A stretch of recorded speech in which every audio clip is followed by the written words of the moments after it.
I really hope that the Undertaker's actually retiring tonight and it's not a storyline. I mean, it sounds like it. Yeah, Put it this way. The Fiend could come out and do something, and Oh, that would be terrible. I don't think that's what they're doing with him though right now.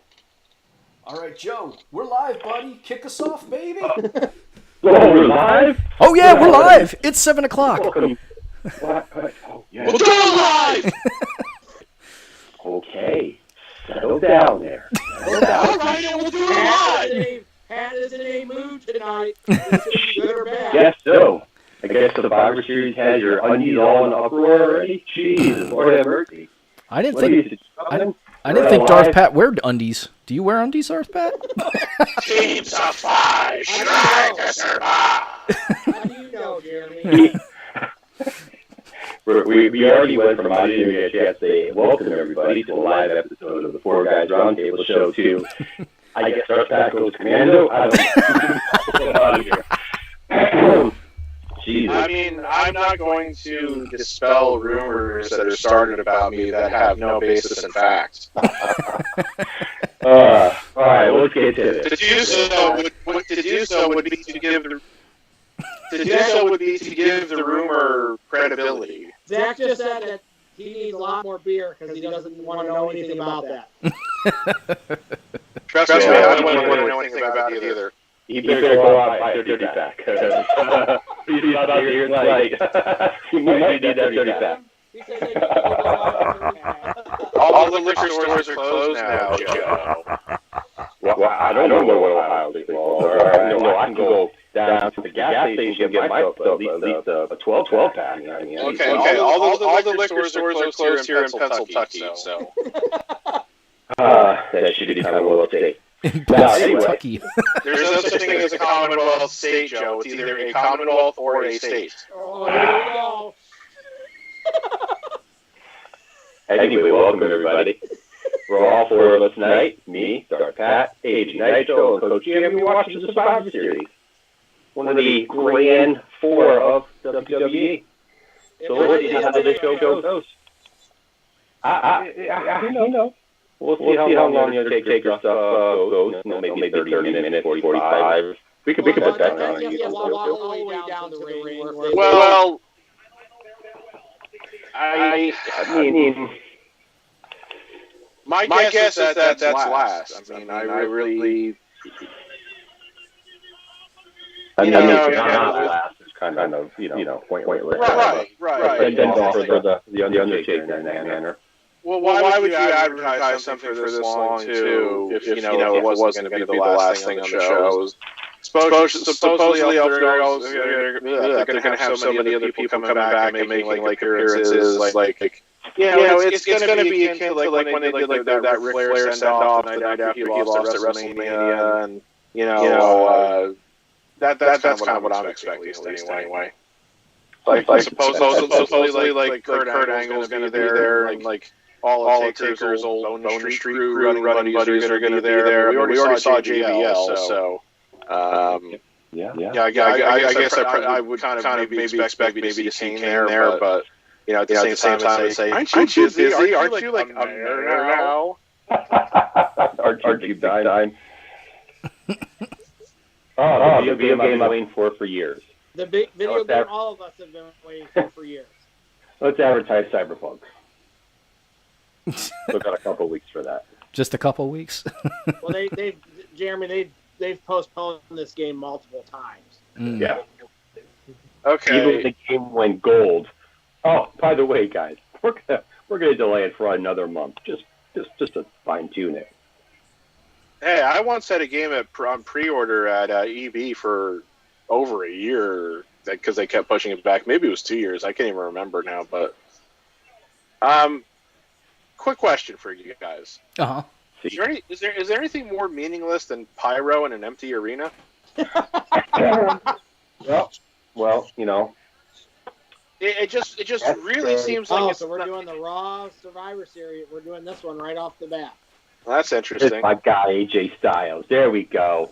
I mean, I like his Lashley Sammy kind of struck the curtain jerker chord to me on this It card, didn't but strike whatever. It to me. I think it's going to be a crap match. So then that you don't usually start with a crap match. Well, they don't think it would be a crap match, obviously. So we got what, AJ Styles and who? Who's AJ That's his going against? bodyguard. Well, I know that's his bodyguard, but who's he facing Well, in this match? this is the 5-on-5 Raw versus SmackDown match. So it's AJ, Sheamus, Keith Lee, Braun Strowman, and the Riddler The Riddler. against was it Kevin Owens, Jey Uso, Fat King ass number 2. King Corbin, Working Man Otis, and who did I forget? We have 2 fat asses That in dude's this match. huge. That guy's legit huge. Who did I forget? He's a menacing force. Who did I forget? No, who did I forget from Team SmackDown? I don't Corbin? remember. No, I said Owens, Uso, Corbin, Otis, and who the hell else was the 5th guy? He's the undisputed team captain of Raw. Okay. Every time I see this too, I just think of my bodyguard. Well, I mean, are you going to argue with him with that big guy standing behind him? No. Oh, Rollins, duh. And what I think we're all kind of expecting to be Rollins' last appearance for at least a couple weeks. Yeah, a month. I read he's probably gone for a month. Well, you're right. I read something today that said they don't expect him to be gone that long. or December. something. I would say at this point he comes back at the beginning of the year. Okay, I'm not very familiar with Riddle, being that I do not watch NXT. So could one of you guys who watches NXT regularly, in 10 words or less, summarize Matt Riddle's gimmick? I'm a dumbass. That's what it is. That's what it is. I'm a complete dumbass He's a California pothead surfer boy. That's it. Okay. who wears no shoes and shit and left MMA because he sucks at it. Because he was probably getting his ass kicked all the time. But what I'm just saying, well, I mean, but Joe's description kind of did it for me. I mean, it also kind of, it also kind of sort of explains why he doesn't wear shoes. Then, I mean, why he does the barefoot thing. You know, if he's truly like a surfer guy, then yeah, all right, I get it. I can explain this guy. Yeah. I can explain his gimmick just from the way he's walking to the ring. He's doing the Viscera world's largest love machine gimmick. That's the way he's strutting. Right, that made me laugh. That's the way that is literally the way he's strutting to the ring, though. So he's bask in my glory. Okay. So he's BBM, big black and male. Is that the thing we're gonna go with? You're getting a little close there, pal. Close to what? That's like one of the acronyms. BB. There's BBWs. There's all kinds of different things. Oh, it is? Okay. I'm Yeah. not familiar with that. Yeah, those initials actually do stand for that kind of stuff. I was gonna roll with POS personally, but that's my initial. But... Whoa! Strowman Express. When did they start saying that? That's a pretty cool little video. That's a pretty cool little video thing that we got going on there for him. It's pretty nice. I mean, that's not fair to make him A-Train. Wow, Pat's got a gimmick comparison for everybody so far except for AJ. Are you talking about A-Train That's or just? AJ is awesome. Are we talking about And I don't mean Ms. Awesome. I mean awesome. Bodyguard, a version of the Great Khali potentially. So I'm just glad to see Braun Strowman shaved his head instead of trying to do the Shawn Michaels and pretend that he had hair on the top by wearing it super long. I know. Well, look, I mean, no offense to Matt Bloom, who I know is one of the main NXT trainers now and everything. You know, the guy who was Albert and A-Train and everything. Mm-hmm. But when I say it's not fair to compare Strowman to him, and I know AJ will disagree with me on this, Strowman has a little bit of charisma and a little bit of mic skills, which A-Train never really had. So, Oh God, no! Tensai. A-Train really had none. I'm No. definitely going to disagree with you on that. yes, I know that's because you're predisposed to hate him. So I mean, So let me. Does So Braun Strowman have mic skills? Zero. Better than the A-Train? Yes. I would think say, so. okay, so I'm impartial because I didn't like either guy, so I'll wait on this and be impartial, so to say. Braun Strowman does have a little bit more mic skills than A-Train, Tensai, whatever freaking Lord Albert, Prince Albert. Prince Albert. He definitely had. whatever it's- gimmick you want to ascribe to. Yeah, him, it's So we're not talking much. about one being a 0 and one being a 5 out of 100. So Yeah. that's basically where Yeah, we're it's at. not much, but Look, it's okay. Look, it's there. I'm not saying he's like freaking Roddy Piper on the mic. I'm just saying that he's not A-Train. Yeah, A-Train would be Yeah. a 0 out of 10, and Strowman would be a Strowman's 5. like maybe like I think I want to put Strowman any higher than a 5 out of 10 One certainly. or a But two. yeah. Well, if we're on a scale of 1 to 10, I go with 0 for A-Train and a 1 for Braun Strowman. They're that close. That's what I would say, too. Oh, there's Paul Here's a Heyman. question. Gotta have the Here's Paul Heyman another- appearance. Here's another question, I guess, because we're speculating about who could possibly show up during this. Does Daniel Bryan appear on this show in any way? Like, He does Just- with Sami Zayn, potentially, because they've planted the seed there. Mm. okay, but hasn't he been having the thing going on with Jey Uso the last few weeks too? I Yeah. haven't been on SmackDown, so But Usos, All right.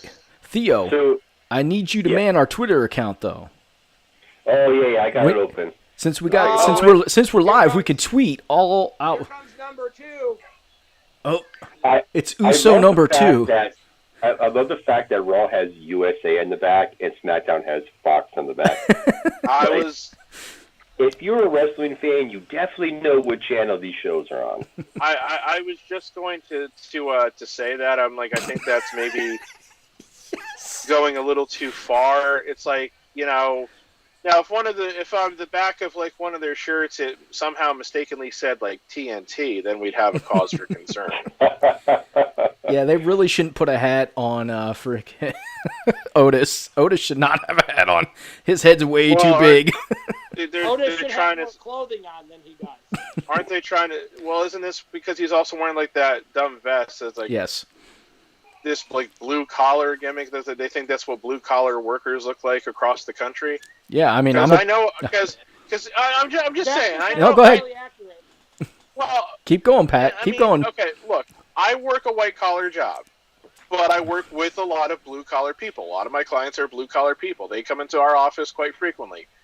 None of them really look like that. I mean, I'm just saying. And a lot of these people are people who have like jobs where they like work outdoors. The people who do construction and excavating and like lawn care and like tree maintenance and shit like that. So it's just it's another one of those unfortunate WWE stereotypes. I think on paper the Raw team is better than the SmackDown team, but I would say so too, but I actually want SmackDown to win because the only person on Raw that I like is AJ. yeah, The rest I'm well, all impartial to or not too I'm rooting much for of a fan SmackDown of. also. So here's my Except- thing. I mean, Corbin. I don't have an opinion of Riddle or Keith Lee because I haven't seen enough of them. I've kind of always liked Sheamus to varying degrees. Strowman kind of sort of too. Sheamus, I can at least I can trust when I see him wrestle. I think he'll put on a decent performance and everything. So So- I always give him that. I gotta The ask. SmackDown team, though, it's like Rollins' gimmick is annoying me. Corbin has always annoyed me. So yeah. So is Corbin trying to go with the Game of Thrones type attire with his King of the Ring thing? That's kind of what I'm getting. But again, like I said, that crown is just hideous. He Whoever is made the that- king of terrible. Whoever from Right. Gimmick Services or Craft Services or whatever the hell it is that Bruce Pritchard is referred to it on his podcast, whoever made that needs to be fired because that's just terrible. Though I do love the fact that Jay, is that Jimmy or Jay that's on SmackDown? Jay. Jay. I must Well, say they're both that on SmackDown, but that's Jay. okay, but I must say that I love the fact that Jay Uso has the tethers. That he tethered his not tethered what the hell do they call that? Where they fray the ends. Tasseled. He tasseled his ends. Like I I have a only t-shirt. just noticed that as you were saying it, but yeah, that is Whoa. kind of fun. it is Otis channeling his inner Blue Meanie with that shirt. Since our dear friend Mike Dawson is not here, I figured I'd take Wow. I take And that. Keith Lee is somewhat keeping his shirt on. No, we just got D'Lo. Badass Okay, yeah. D'Lo Brown. Well, no, because I was about to mention that. I'm like, Riddle's the only one on the Raw team who isn't wearing a Raw shirt, and Seth is the only one on the SmackDown team who isn't wearing the SmackDown shirt. But then Lee just took his off, so yeah. And he totally does look like a bulked up D'Lo Brown. So Yeah, but D'Lo Brown had mic skills. I don't know if you get up on the ropes to do that. But AJ, D'Lo is the real deal now. Yeah, that's right, sucker. D'Lo is also one. But seriously though, D'Lo Brown to me, not only do I think he was one of the more underrated guys of the Attitude Era, he also I think had one of the more underrated great theme songs of the Attitude Era. I always liked his theme music. What, D'Lo Brown? I like D'Lo too. Let's face it, having cool theme music is really at least 25% of your gimmick. I really want. Wow, AJ kind of missed that. So I don't know if that was AJ Miss or Jay Uso just not selling it properly. Well, he didn't really. He pretty obviously didn't connect with his face. Oh no, definitely a miss. Definitely a miss. There was like a 6-inch gap between the fall and the kick. If AJ hit anything, it was his hand. Ladies and gentlemen, my name is Paul Heyman. He does not talk a lot right now. Roman does most of the talking. That's one of the that's one of the things I've really found more interesting since they turned Roman missed heel. the Pele. You almost kind of figured that it would mean, Heyman would start doing all the talking for him like he does for Brock, but it just hasn't been that way. All of a sudden, that's a Rikishi move. He just hit one of his dad's. Roman has learned how to talk on the mic. Yeah, so imagine that. All you got to do is turn him heel. Hopefully this means, though, that whenever they turn him face again, he'll still be able to remember how to talk. Hopefully. Well, no, and the reason I say that is because I think we all kind of know That was this. sweet. I like that Samoan drop. It's a hell of a lot easier to cut a heel promo than it is a face promo. Yes. Of course. It's funny. Pat normally doesn't talk this much, but we went live, and now all of a sudden Pat wants to say everything and not shut the fuck up and let anybody else try to talk. God damn it. Is there a button like C-3PO? I'm just messing with you, Pat. There's a mute button on here. Don't worry. Just click here. Here, and just click on mute. Hey, it's not my fault I know over 6 million forms of communication, one of which is this. Oh my God, I didn't notice Otis's shorts. Oh my God, what the hell is with the rainbow in the back of them? Oh, no, the gyrations are no. Rock the Speedos, baby. Rock the Speedos. Man, what he just did there, nobody needs to see that. Hey, there's ladies out there that like that. Be quiet. That's right. There are some ladies out there. From somebody like Otis, though, I mean, when he does that, it's like channeling the Chris Farley Chippendale character from that SNL sketch with Patrick Swayze. And that was intended to be funny. I don't know what that was intended to be. Otis doing it was kind of like, is that supposed to be comical, sexy? I don't know. See, this is the problem I have. I kind of think that Otis can actually go in the ring. Oh, he definitely can. Oh, yes. When he does like the gyrations and I don't know if he was supposed to land like that. When he does like the gyrations and like the characterization, I just think it kind of understands it all. Yeah. Well, see, in NXT, him and his partner, when they were Heavy Machinery, right? That was their tag team. He could go. Like, there was no comical stuff about it, except for him just getting excited. Like, his excited thing, like when he would get pumped up, that was like the comical portion of it. But that can make sense, they've completely changed his character to essentially make fucking fun of him. Really, that's what I feel like. They just fucking make fun of him. I'm pretty sure he did the terrible caterpillar thing in NXT also. Well, he did. Well, he did. He did. To what Jeremy's saying, though, I can almost guarantee you who's totally responsible for that. Oh, well, I can kind of take a guess at that, Vince, but... Yeah, exactly. First time Vince probably laid eyes on him, he went, "Look at that bastard. Look at those rolls. We could make something with that. Let him gyrate out there." You know, I should pull up every time that you're getting ready to do that. I should pull up the little GIF I have with that from fucking the Funhouse, Firefly Funhouse match back in WrestleMania. I should pull that up so it just plays every time. What the puppet of Mr. McBossman or whatever it is they call him? Yeah, doing that some good shit. That's such good shit. So you gonna wrestle? Yeah, I know. That's what I'm. Well, he's gonna sacrifice himself.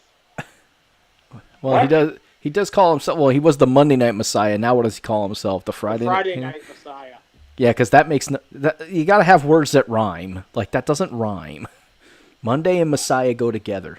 Friday and Messiah don't go together. This makes no. Okay. This is how you help off the show for a month to be with your soon-to-be wife. I think what they should have did is had Sheamus bro kick him in the balls. I think that would have been better.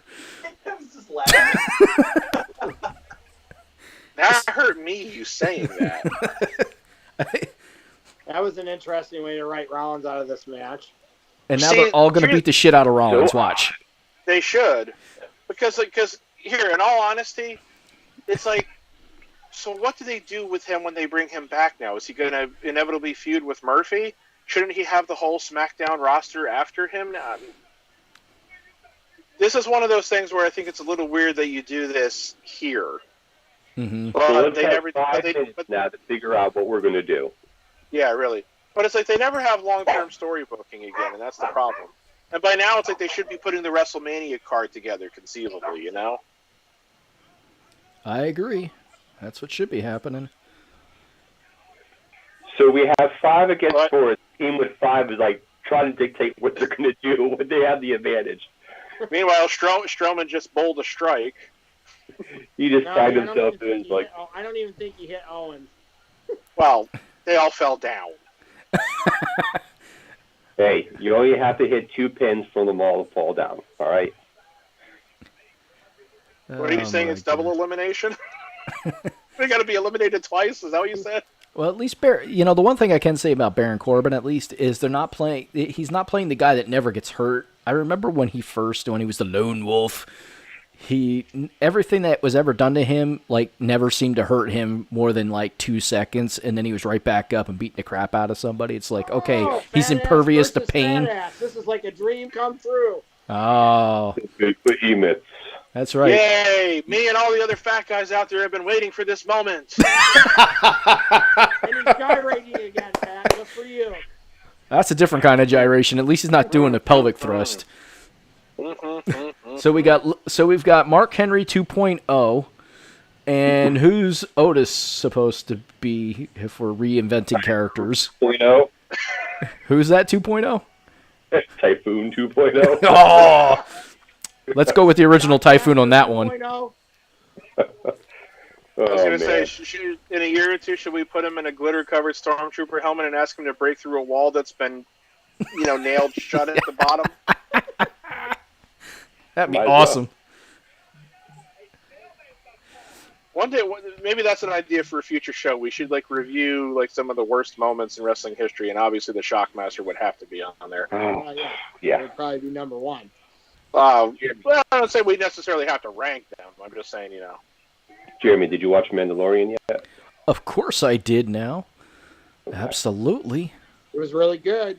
It was really good. Yeah, no. Yeah. To sidebar, I think kind of like what we were saying when we were having our private conversation the other night, while it didn't advance the plot from last week's episode in the sense of him finding Ahsoka, it definitely finally really kind of gave us a better idea of what the bad guys are up to. So yeah, it gives us the backstory that we kind of needed. Yeah, but yes, we did. But it's like, those were Dark Troopers, right? Yes.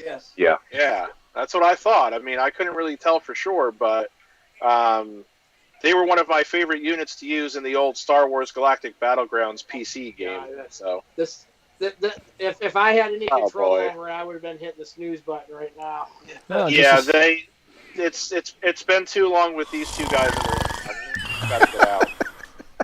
I have been reading though, there's a lot of speculation of the clones that were in the tubes because people really couldn't get a look Was it something of Snoke? Are they trying to create something new? Are they trying to create some force sensitive, to put into the Darth Troopers outfits? There's a couple of ways they can go with that. Right. It's like he both has like these lines of Dark Troopers on his cruiser, because that's obviously not a Star Destroyer. But yeah, at that like facility, which has now been blown up, it was obviously they were trying to clone or make something, but yeah. Oh, that was a fantastic drop kick, I must say. Yeah. Awesome drop kick. It was. That was more like a Claymore. He just stole McIntyre's finisher. Yeah. That's not cool. Yeah, he tried to get both legs up, but he really couldn't. I like how they said M count instead of midichlorian. Mm-hmm. I mean, we know what they meant, but it's easier to say. All right. So here we go. Now we got two good guys in the ring. It's kind of like what Harrison Ford said to George Lucas back when they were doing the first movie. You can write this shit, but you can't say it. So I think that's fine. Basically, this is the only two people left in the match that I care about. Rollins is gone, so. Oh, he just did the suck it. Nice, Kevin. But yeah, like I think it was kind of actually good that you couldn't tell exactly what it was that were in those tubes on the base, because that could come into play later. Just kind of let you speculate. But at the same time, it's like, shit, we're halfway through the season already. Because I'm just expecting 8 episodes. Probably. Yeah. My guess would be that. I read a rumor today that next week's episode is called Jedi, so. Ooh. Well, that should mean Ahsoka appears, but yeah, we'll see. Which means we get Rosario Dawson. Nice. I read whoever's directing that episode is somebody that would be directing the episode with her in it. Well, Carl Weathers directed the last episode. I thought that was pretty cool. It's Dave Filoni, Zach said. Who? Oh, okay. Well, that would make perfect sense then, yeah. Right. I don't know who that is. Dave Filoni is the guy who was behind both the Clone Wars and Rebels animated series, which Ahsoka, of course, featured in very... Oh, right. Are you kidding me? Oh, that sucks. But anyway, Dave Filoni was like the main creative force and showrunner behind both Clone Wars and Rebels. So, don't tell me... It's going to be a clean sweep by the Raw roster. Anyway... really.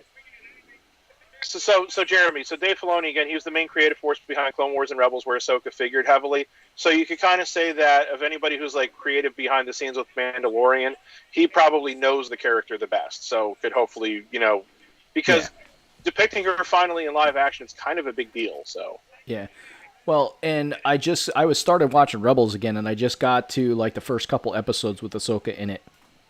Yeah. Where she comes back. Well, she finally appears at I think it was in the last episode of season 1. That's what this is. Mm-hmm. They kept building to her throughout the first season, and then they finally showed her in the second season. SmackDown's that bad. They were making SmackDown look so bad in this match. That's right. Fox is probably really happy.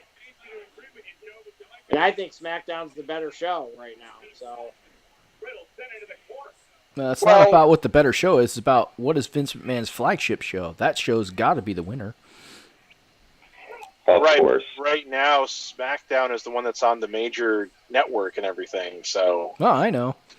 No, don't worry. I get it. I know Raw's been around longer, but okay. Raw's a baby, though. Do any of you guys watch Raw regularly right now? Okay.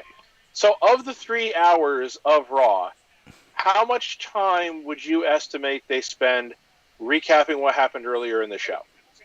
20 minutes. That's too much. No, shit. I mean, that's 5 minutes is too much. Yeah, what I'm saying, 20 minutes is conceivably 2 matches and a backstage segment. I mean, so they replaced with the recap. So they replaced us getting to see Triple H and Stephanie for 20 minutes in the beginning of Raw every week with a 20-minute recap of what happened last week on Raw.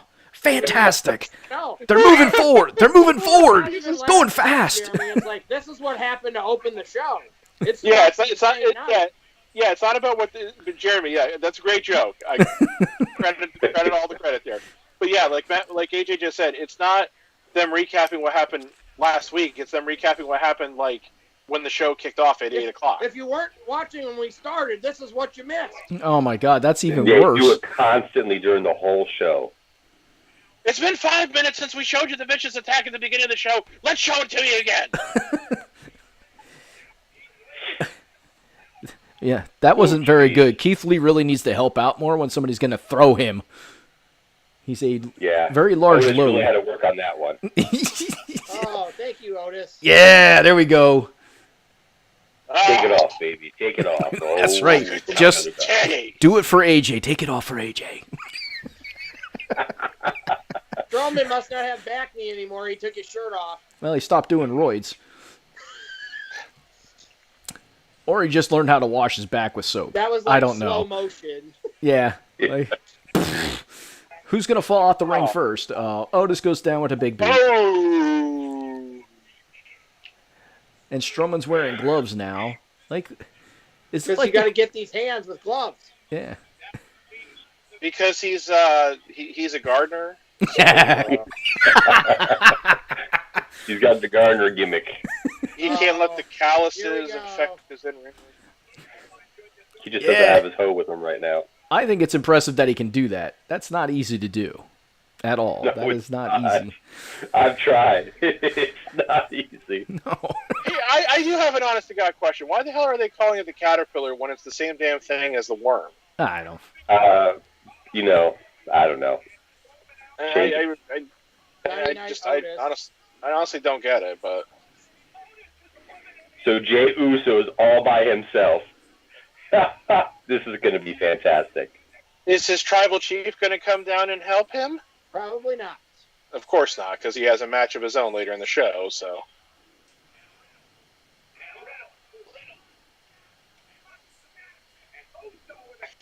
Let me double check. I looked him up one time. I want to see something. Here, let's all stand. Conveniently, Riddle's all the way back Yep. around there. Conveniently, Riddle went out one side and made his way all the way back around to catch him. Yeah, really. What the? Are you kidding me? You should not have been there. Completely unnecessary. Oh, Yeah, it's why? that's stupid. I mean, again, it's stupid enough when they do that spot, but Why Riddle even needed to be involved in that? I mean, makes no. The smallest guy there. The four of them could have caught him. Two of them. exactly. Yeah, exactly. But you know what the problem is? You know why they always do that spot that way anymore, where they always have multiple people ready there to catch the guy? It's because of that moment from that WrestleMania match with The Undertaker, Right. where who the hell was it? Sim Snuka didn't catch him when he was like the cameraman in disguise. So it's like we can't trust one person, so we only can have him jump on multiple people, and everybody's got to be there to catch At him. least five. It's the most unrealistic looking spot in the world, but we have to do it that way. They don't trust anybody, just the one guy catch anybody, it seems like, anymore. There's got to be at least one, or there's got to be two or more. But the point is, then it's like, if you don't trust one guy to do it, then just don't do it. That was a weird kick to Braun Strowman. Why So not? some of the stuff I know about Matt Riddle, because I've looked at, I remember his name when I used to live in PA. But Matt Riddle was born in Allentown. Interesting. Okay. Interesting. He moved to, I think he moved to New York. I don't remember when, but he went to Saratoga Springs High School, where he was a wrestler. What the fuck? And he attended East Stroudsburg University. Interesting. You know, I'll give Keith Lee some credit for that spot, because I can't imagine it's completely easy to catch a guy in your shoulders that way when they're jumping off the top rope. But He kind of stood there and waited for it to happen, Yeah. though. That was a legit clean sleep. What a train wreck. I kind of question the outcome of that match. That gets a WTF from me. It's just weird, like they put Uso by himself and just kind of, like, what are they trying to build with Uso by having him being the last man? Well, clearly nothing. Again, like I think we've kind of said, nothing tonight matters. Yeah, it's Well, okay, while the something's show going to come out of this, though, I think, next week on SmackDown. All right, so Well, Darth Pat, before you go into your thought, do you have a random had a question. Survivor Series fact for us? I can come up with one very quickly. Okay. All right, but what I was going to say is this: one of the SmackDown versus one of the SmackDown versus Raw video games from back in like the mid 2000s, in like the GM mode, which I played like way too much, quite frankly. I had more fun playing the GM mode than actually like doing matches and shit. I don't remember. Like, I remember that it was like if somebody on your show won the Royal Rumble match, then that meant your show got the main event spot at WrestleMania, which mattered most for like like the way like the computer like rated your shows and everything. Mm-hmm. So I don't remember if they had a stipulation with like a Survivor Series match where it was like if your team won a Survivor Series match, it would get you something. But again, one of the things that I've been saying is a problem for me for a Survivor Series is that it doesn't actually mean anything. Like okay, Team Raw just beat Team SmackDown, and It's like bragging rights. That's all it is. There's nothing really significant to it. But like nothing's going to happen from here. What do you think though if they even introduced a stipulation as small as whatever team's show wins the head-on-head Survivor Series match gets the number 30 spot in the Royal Rumble? I mean, that would be something, wouldn't it? Gotta do something with it. I agree with you. This potentially could be the best match of the night right here. So. Yes. Well, I'll say something else here now that first match is over. I think I had saw or read that they were going to put Big E in that match, and obviously they didn't. And I sensed that Otis got his spot. Their Gears of War shit. Oh, that is so dope. This is kind of interesting that Big E. This is kind of interesting that Big E is coming out with him because he's on SmackDown. But anyway, so the fact that they took Big E out of that match now and SmackDown got clean swept tells me one of two things. They still do intend to push Big E as a singles wrestler here sometime soon, and they didn't want him taking a pin in this match, or they're not actually going to push Big E as a singles wrestler. I mean, what the hell are they wearing? If he doesn't, they don't push him as a Gears of War. wrestler, I'm fine with that. So. Gears of War. I know you're not a huge fan of his. I look at it like this though: if they're not going to push him as a singles wrestler now, he's never getting pushed as a singles wrestler. Why did they split the three of them up then? I mean, it's like, why did you split up the Iconics when you've just thrown Peyton Royce back into a tag team with fucking Lacey Evans of all people? Oh, poor Peyton they're Royce. actually putting them in the game. I'm stoked. That's awesome. I dig it. It makes more sense that they got the Gears of War stuff on then. That's quite the tricked out trombone. Yeah, it's one of the guns in the game that has the chainsaw at the end of it, at the front of it. That's sweet. Yeah, I've never played Gears of War. That would never caught my interest. I don't like it, so. Okay, Well, I have a random. Semi first-person shooter type game. That's kind of my thing. So let's go to the commercial for it right now. Jesus. Oh, this is awesome. Bill Batista was right foot in the game. What the hell? Thank God I don't play that game. Not that I would play as these idiots anyways, but. All right, give us the random fact. Is Gears of War a fighting game? Yeah, it's a first-person shooter. Yeah. Oh, That's why. It looks like a fighting game. That's why AJ well, doesn't like it. He doesn't like first-person shooters. Oh, sweet! Okay. We get to see this. Now- We get to see one person that's really good and a loser wrestle. Yay! Okay, do you want me to present this random fact as a question or just as a comment? Just a random fact comment. Okay. So the very first Survivor Series elimination match back in the very first Survivor Series in 1987 pitted the team of Randy Savage, Jake Roberts, Ricky Steamboat, Brutus Beefcake, and Jim Duggan, which is a pretty good team. Yeah. They're all Hall of Famers. Yes, indeed. Against the team of the Honky Tonk Man, King Harley Race, Hercules, Outlaw Ron Bass, and Dangerous Danny Davis. The first eliminate. Not quite as good of a team. Not quite as good of a team. I mean, Honky Tonk Man and Harley Race good. The other three, yeah. Anyway, the first elimination was actually a double elimination, as King Harley Race and Hacksaw Jim Duggan were double counted out 4 minutes and 33 seconds into the match. Ultimately, Savage, Steamboat, and Roberts would go on to be the survivors. Nice. Did they just do the Shawn Michaels Diesel? They did. Okay, cool. Straight fire, though. Actually, when you come right down to it, them doing the Shawn Michaels Diesel pose was a mistake. Because I think we all remember it was at Survivor Series 1994 where the straw that broke the camel's back. when Michaels accidentally kicked Diesel one too many times, and, you know, that's where they turned Diesel face.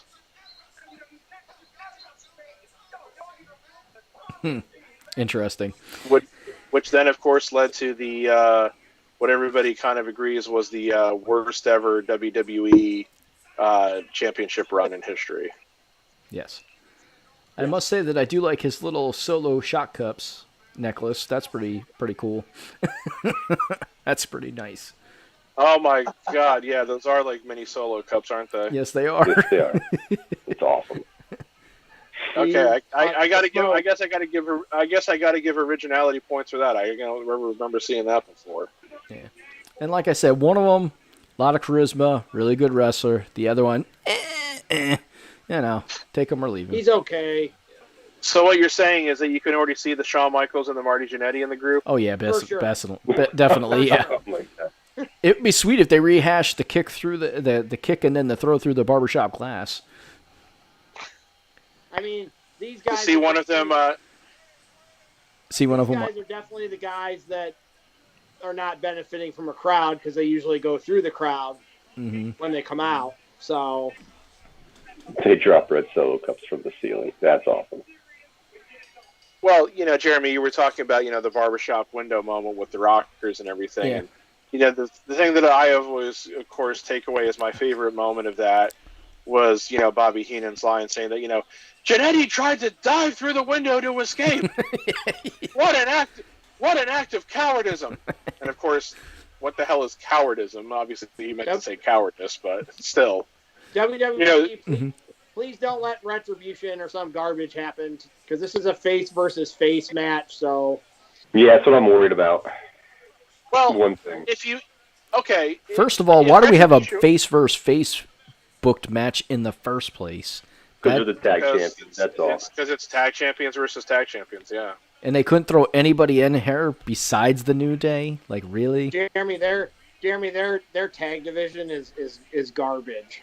So it Yeah, hasn't it's changed in the last 20 years. It's still. Well, I'm just kidding. It got better for a no, while. but think about it. It wasn't a couple of years ago. Wasn't it both like twice in recent years they brought back the old, you know, 10-on-10 tag team match? That doesn't mean between brands? that doesn't mean the tag team division were great just because they had 5 tag teams on each show. But At least you totally get had that. tag My point teams. is- My point is that at least they actually still had 10 different Enough teams people to do throwing that. that match right now. I don't even know if they have that right They now. don't. That's the point, because they've broken up Heavy Machinery. They've broken up. Morrison's basically a cheerleader for the Miz at this point. Yeah. It's- There's other teams that they've broken up recently, so it's like. I mean, one of the So- Usos is still hurt. So here's the thing: when it comes to Yeah. the tag team division, why not? You could yes, we have the whole COVID, and you have some people that are not wrestling, but you could put together you could put together a better show by having a couple tag team together, whether you don't throw them care. together or not. It gives you a better show, gives you more to work with, gives you don't- different storylines Vince- to put Vince together. doesn't care. They don't care about their tag division. Yeah, it's the popular belief, if you will, is that Vince doesn't give a shit about tag team wrestling. Triple H tries to bring it back every once in a while, and it seems like Vince indulges him for a couple of months and then slaps him back down. And Even that's what And that's what leads to teams like the Revival saying, fuck this, we're out of here. Even NXT's tag division right now isn't very good, though. Usually NXT has a pretty good tag division. Theirs is not even great right now, so... Well, there's the story that Triple H isn't really running NXT anymore, too. So maybe that has something to do with that. Who knows? And... Yeah. Most... I didn't... Oh, shit. Sweet. Oh, that was good. Most of the best tag teams are on AEW anyway, so... You did a little Michael Jackson there. Yeah. Well, see, I must say, I do like the Michael Jackson glove. That's pretty sweet. That's the one thing that I will definitely give to AEW. They certainly have better tag teams right now. Now, did I hear that one of the Bucks is severely hurt, too? Or was that just Omega? No, one of the Bucks has an ankle injury. They're both wrestling with injury. This last exchange with Kofi, and I don't know the name of the other guy in there. That was for the Montez. Well, it was I know the pointless. names of the Street Profits. I don't know which is which. Montez is the skinnier, more athletic guy. Yeah. Yeah, the guy that's in there now is the skinnier, more athletic guy. Yeah, without the headbands. So the guy with the headband is it's Angelo Dawkins, right? Yes. Yeah, it's not just one headband; it's headbands because one's not enough for this guy. And he's been. No, I'm just what I'm just saying is this way I can hopefully make sure I know which is which. Maybe we'll get to see Montez do his splash because the dude gets mad height when he does his splash. I don't know if I've ever seen somebody get more height off the top rope than Montez Ford gets. Did Kofi just punch him in the nuts on that? No. I'm not sure. Yeah, I just want to make sure again, like I said, that I know who's who because they're not lookalikes, so I better know like which one is which. It's like I can never tell the Bashams apart, and I can still never tell the Usos apart, but these guys don't look alike, so I need to know which is which.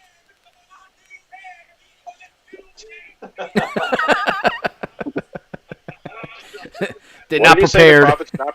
They're not prepared. Not prepared for this New Day beating they're about to get. Oh, that's like a very heel thing to say too. It is, but you think they actually come up with something clever because again they call themselves the Street Profits. You could try to make some kind of like pun or clever allusion to the concept of profits, but. And I looked at a list today. I mean, any of you guys can. I looked at a list today of the 10 best Survivor Series elimination matches. I still think the best one ever is the Alliance one where it was where they're all Hall of Famers. All 10 guys except for Shane in that match are Hall of Famers. So and Shane. So it's like when he gets in the ring, he's going to do something crazy. That was coast to coast, baby. Time Angle, Austin, Rock, Jericho, Undertaker, Kane, RVD, Booker T, Jericho. That was like a loaded match. Well, if I don't know if it was this something. Was this an article or was this a video? I saw a thing. I saw a 10 ranking of 10. The top 10 matches. I don't think that one was number one. I would have put that one number one. Well, that's what I was going to ask because I know I'm sure there's articles and videos out there.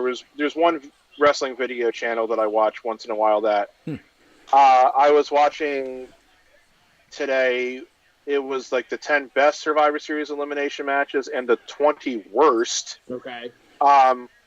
They definitely had the Team WWF versus Team Alliance one on there, and I think it was number one. So that's why I was trying to figure out if maybe you saw that match. Same thing. That match is 40 minutes too. So that match is legit. The biggest problem with that match, it's not a problem with the match itself. It's Kofi's got the cup. It's not a problem with. It wasn't a problem with the match itself. It was a problem with the booking, as it was the problem with the whole invasion angle. It's that you've got Team Alliance there, and you've got two guys who were really representative of WCW and ECW. No, I know. I don't. Booking aside, that match is right. The match itself was really good. The booking around it, both before the composition of the teams and then the night after, is stupid. Because you've got Angle coming into the match as a heel, but double crosses the heel Austin, which means that he was really a face all along. and that it was like this whole big like undercover double cross, triple cross, whatever you want to call it.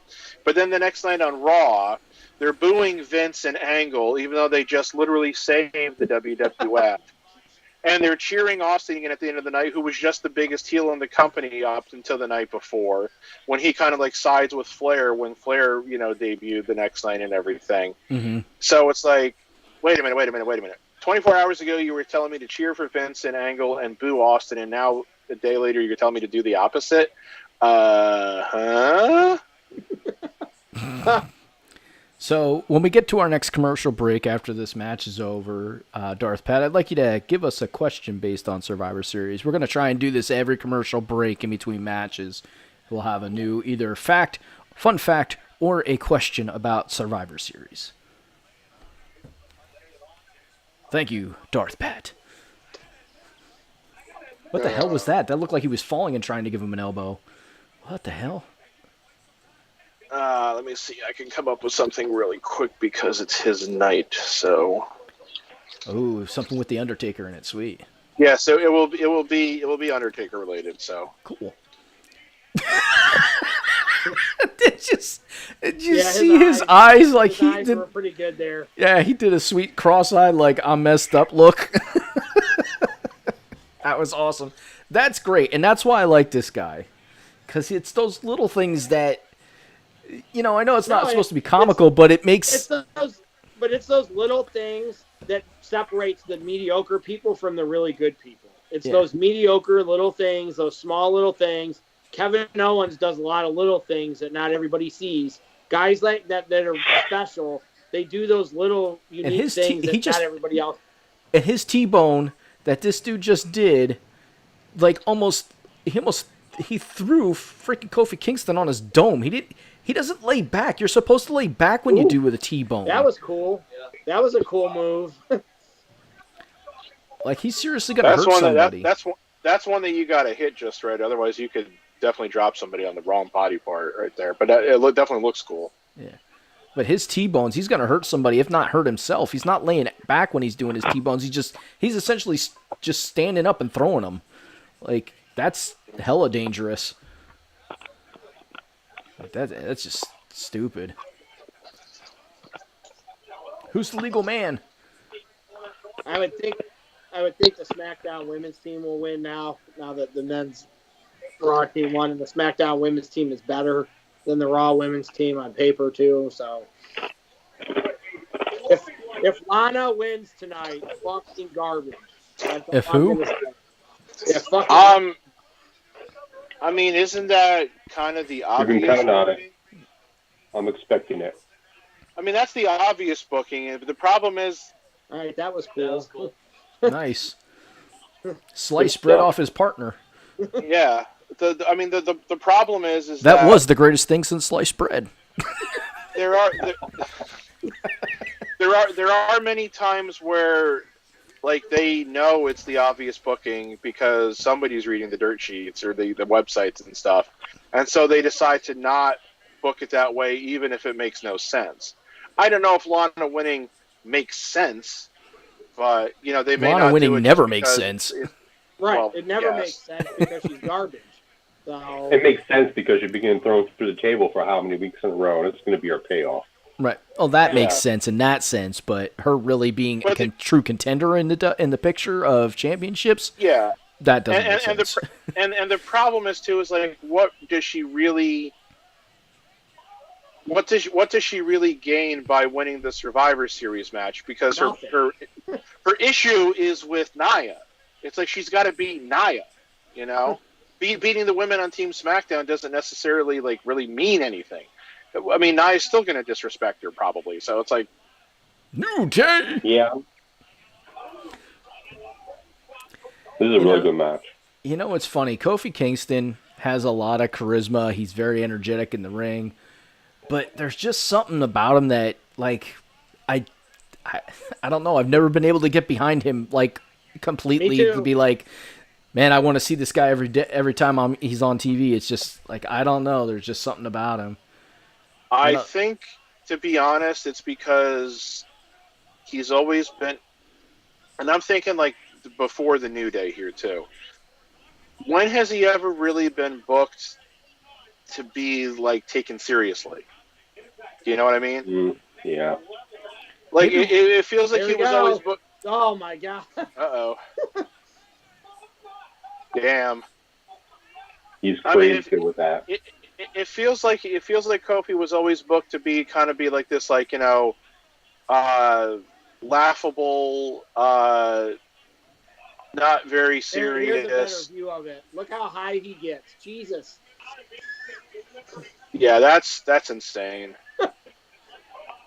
I don't think Eddie and RVD ever went that high. I don't. I'm telling you, that is the highest. And there was a couple weeks where he was like turning in the air. He would like jump and turn in the air and face the other direction, like on that splash. And I'm like, holy fuck. Ooh, I'll tell you this too. He's either selling really well or he legit hurt his ribs a little, because he landed a little too down Kofi's body from that replay. Like he landed a little too close to Kofi's one knee. RVD in it. I think he's just RVD in it. So. Yeah. Oh yeah, RVD used to sell the shit out of his ribs. Or oh my god, like internal bleeding. But that's fine, because that's what you should be doing when you're doing that move. You should be selling it that it could potentially hurt you a little bit too. So. Oh, hit him with Thunder in Paradise. Oops. And not Thunder in Paradise. Oh yeah, Trouble in Paradise. Trouble in Paradise. That's right. He hit him with the Hulk Hogan show. Hit him with the Hulk Hogan show. Yeah, I'll take it. Whatever you want to call it. Oh, that's a blast from the past.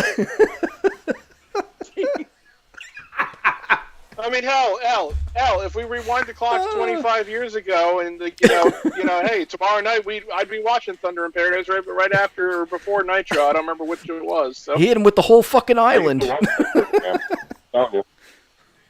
They filmed that show at Disney World. Yep.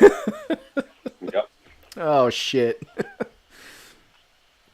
But anyway, I think Kofi was always kind of booked almost as if, like, you know, he had this ceiling, which was like to be like the happy-go-lucky mid-carder, almost kind of like Tito Santana, like the way Tito Santana was booked after he lost the Intercontinental title to Randy Savage. Yeah, see, I don't remember a lot of Tito Santana. I kind of remember him, but I have to say, what I remember, he was really freaking good in the ring. Like, he could really freaking go. He was always a good worker. You could. That was cool. Boom. Wow.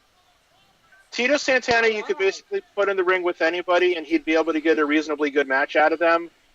But like after they took the Intercontinental title off of him the last time, that was a good match. Lots of cool stuff. All right, so that match gets one of these. Not significant.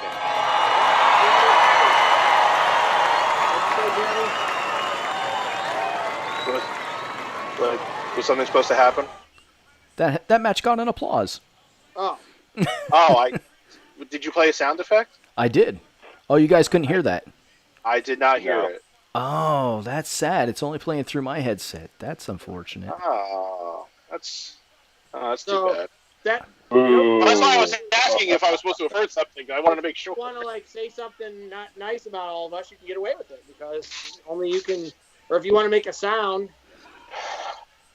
So, well, I'm trying to eliminate. Well, I'm trying to eliminate the echo from my system, so I don't want to have my system speakers on, because I think it was picking up you guys. That's a really cool finish. They need to do that some more. All right, we'll see if that. So now if I hit. So I don't know if you guys could hear it that time or not. You know, they're going to get a mutual respect. So I was thinking about this the other day, Joe, or all you guys. I think it's pretty impressive that Sasha and Bayley were both ranked in the top 5 women's, and they were number 3 on the tag team thing. That's pretty impressive to be ranked that high in 2 different lists. Yeah, damn. Was that a PWI list? Yeah, or? PWI did a list. They were number 3. Which is cool. All right, so Darth Pat. There's enough women's tag teams out there for them to rank women's tag teams. They were on the men's one, Pat. It was just a 50 tag team list. Period. They were number 3 with men. Oh, okay. Nice. All right, Darth Pat, hit us with a Survivor Series question. This is Undertaker related, as I said. Okay. So this is, 30 years since The Undertaker debuted back at Survivor Series 1990, this, that, the other thing. But how many Survivor Series elimination matches did The Undertaker participate in his long storied career? Well, he hasn't been on a lot of Survivor Series lately, so I'm going to say 3. I'm going to only say he was only ever in 3 Survivor Series style matches. I think everything else was one-on-one matches. I'm going to eat this chip and ponder it. What? I did not hear what you Of course, said. Joe's eating. Hey, I thought about it. I'm just drinking. I stuck with just the drinking part today. Every pay-per-view, I got to have something. These guys will tell you I ate like 4 or 5 times at WrestleMania when we went. I got to eat. I got to feed myself while I watch this. I'm actually, Pat, going to agree with Jeremy. I'm going to say 3. 3, okay. And Joe goes with 4. Quattro. Joe went with 4? Yes. Oh. Okay. Well, which is it, Joe? Well, I'll just be a smart-ass with Booker T. Stop job, but I'll go with 4. All right, so... Okay. The correct answer is 2. Is 2. Is 4. Okay, go. Oh! Baby. His debut. I'll try to run through them real quick debut here as and they're the making one their I entrances. talked about earlier, obviously. So Yes. his debut. His debut in 1990, where he was on the $1 Million team along with Ted DiBiase and the awesome tag team of Rhythm and Blues, where we got to watch Greg Valentine dye his hair jet black. Yes. Mm-hmm. Oh. Where they took on the dream team of Dusty Rhodes, Coco Beware, and the Hart Foundation. There was 1993, where he substituted for Tatanka on the All-Americans team. He teamed with Lex Luger and the Steiner brothers against the Foreign Fanatic team of Yokozuna, Ludwig Borga, Crush, and Quebecer Jacques Rougeau. Jacques Rougeau. And what I, of course, always remember about that match is that he was on the apron for the entire match until Luger finally tagged him in, and then it was just him against Yokozuna, and that was like at the peak, like Undertaker doing like the sit-up, fall back down gimmick and everything, and he and Yokozuna got counted out. That led to their casket matches and everything. 1995, he was captain of a team called the Dark Side, which featured 3 of his Bone Street crew running buddies, Fatu, Rikishi, Henry Godwin, and Savio Vega, and they won a clean sweep victory over the royal family of Jerry the King Lawler, Hunter Hearst Helmsley, King Mabel, and Isaac Yankem DDS.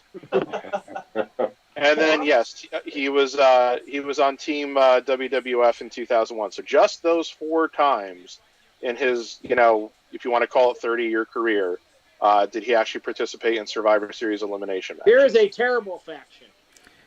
Well, the sad thing is that as I see the people in this faction, because you got MVP, you've got late 40s. Well, so you got MVP, you got Bobby Lashley, you got Shelton Benjamin. Shelton Benjamin, thank you. I couldn't think of his name. And then the little dude, what's that? Cedric Alexander. Yeah, Cedric Alexander. So you actually have 2 guys that are good on the mic, 1 guy that's super athletic.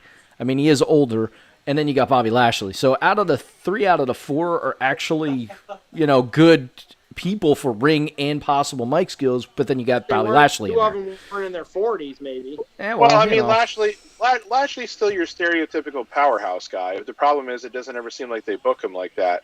The biggest problem with having these guys together as a faction is, who are they feuding with? Yeah, there's no other factions at all. Right. except Retribution, but Retribution is not supposed... You can't tell me that Retribution is supposed to be a bunch of faces. You just can't tell me that. So it's all very confusing. It's like, I don't mind that they put these guys together in a faction, but you have to have somebody to work against. So yeah, whenever the 4 Horsemen existed, there was another faction for the 4 Horsemen to fight against.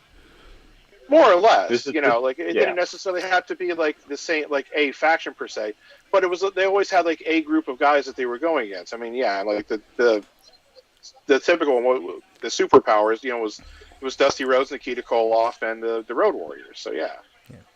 This is just a rehash of the TNA faction. That's all it is. They did something similar to this in TNA with Lashley and MVP. Just other people in it. This is pretty much what he did.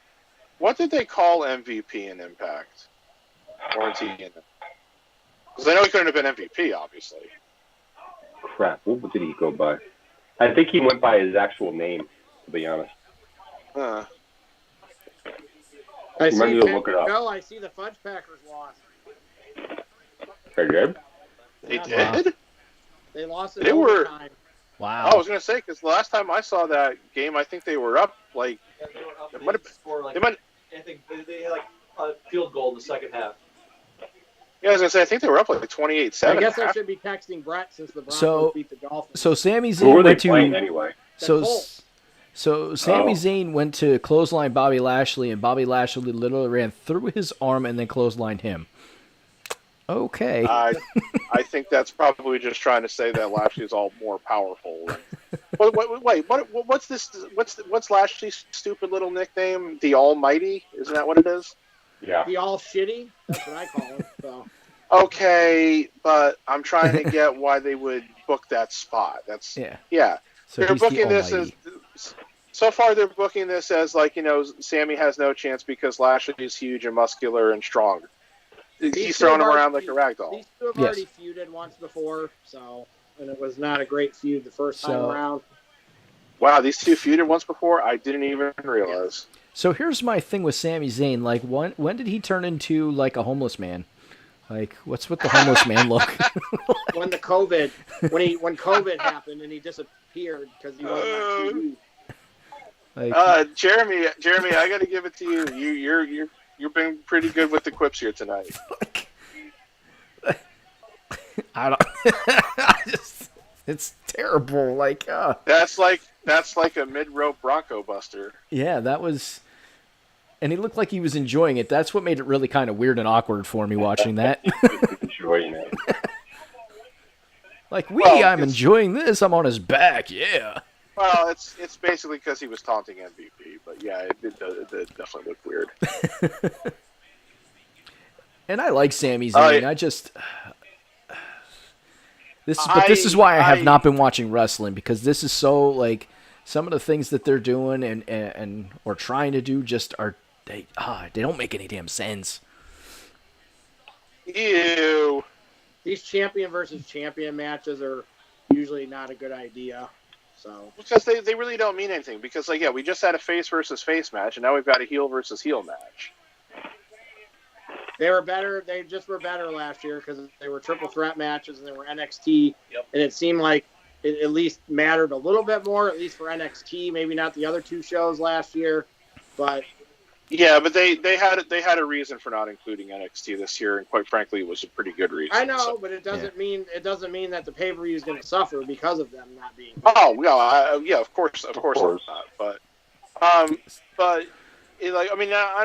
think again that's obviously, at least I think that's obviously why they had Drew win the title from Orton on Monday, was because they didn't want another heel versus heel champion match. So we've all kind of at this point just said why they just put the belt on Orton so they could say he was the 14-time champion instead of the 13. Yeah.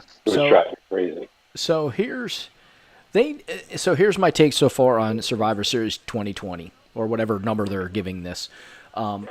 They really need to go back to the original format of Survivor Series with the 5-on-5 matches and just make the only matches that should be singles matches or a tag team match is the tag team title match and championship matches. Everything else should be a Survivor Series because they can draw those out. They can put multiple people on the card instead of having however many matches we're going to get this tonight. And a stupid battle royal at the beginning. And the dumb battle royal for the opening. That's this. Well, so it's just dumb. It's gotten dumb lately. I tend to agree with you. The problem is that the original concept of the Survivor Series doesn't really mean as much now as it did then, because then you didn't have 12 pay-per-views a year. Yeah. You didn't have weekly primetime television and everything. So it was meant as a way to try to both blow off feuds and maybe start new ones where they could. And like you don't really have that same need to do that at this show. And it's like, okay, you had all those guys in that battle royal, and obviously you could have built another Survivor Series match out of that. But again, it's like there's no stakes, so yeah, I don't know. That's what they need to do. Go back to the original way and have some stakes. Whichever brand wins of the night, something needs to be. They need to get something out of it. Yeah, like if you decided that this is going to be the only time that you're going to do like a Raw versus SmackDown thing, which is fine because they shouldn't do that repeatedly. Yeah, make just put something on the line. But so it's I was going to say something else and I don't remember what it was, so I'll come back to it if I remember. That's all right. But yeah, it's just so it. I don't know. I get a loss for words sometimes when I watch WWE because there's so much more that they could do, even with the limited stuff that they have. But there's just so much more they could do, and they waste it because they get stuck in these old ideas that this is the way they have to do it because this is the way it's always been done, and they kill themselves. They're very, very lucky in this day and age that they have no competition that could essentially take their viewership away in a huge, in a big way. You know, they're lucky in the state that they're in that there's no competition to be able to rival them in a major way because they can get out, Sammy. God damn it. He tripped over MPD's leg. Wow, really? Really? I'm not so sure he was supposed to. Well, okay, maybe he was supposed to now the way he's. Yeah, I think he was. That was funny. See, this is like. Oh, it's a Master Lock challenge. Yes, it's a Master Lock. This is really bad booking because. Oh man. I really have no words. I'm sorry. That's fine. That match was terrible because Bobby Lashley is garbage, and that's all I need to say. Yeah, I don't even think it would have mattered if it was one of the other Hurt Business guys in the ring there, though. Like one of the guys who we say has better, who we think is better than Lashley in the ring. It was just booked badly because again, the Hurt Business are heels. But they were more or less booked to be the faces in that match because Sammy was playing the ultimate, cowardly shit heel. So. Yeah. And now you've got Corey being like all partisan SmackDown announcer here. It's like, oh my God, MVP touched him. That should have been a DQ. I mean, come on. Corey Graves. Just be quiet. Corey is both simultaneously their best announcer and their worst announcer at times. Because it was the best of times and the worst of times with Corey Graves. Yes. He seriously can go minute to minute from saying something that's really, funny or like really like, kind of like keenly analytical, and then he'll just get like all up in arms about something that's ridiculous and stupid. Oh, we see Roman in the background. Head of the table. I like that shirt. Yeah. That's a cool shirt. That's a good shirt. Is Roman going to be upset that Jay couldn't overcome 5-on-1 odds? No, he just something like this is going to happen. Wow.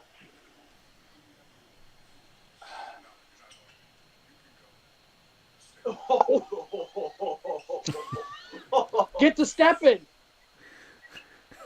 This is interesting. I got that one, Matt. I got that one.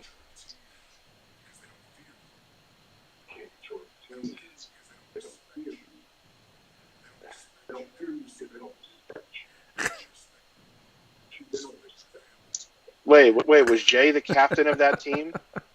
I missed that one. No, nobody was really the captain. Yeah, I know. It's...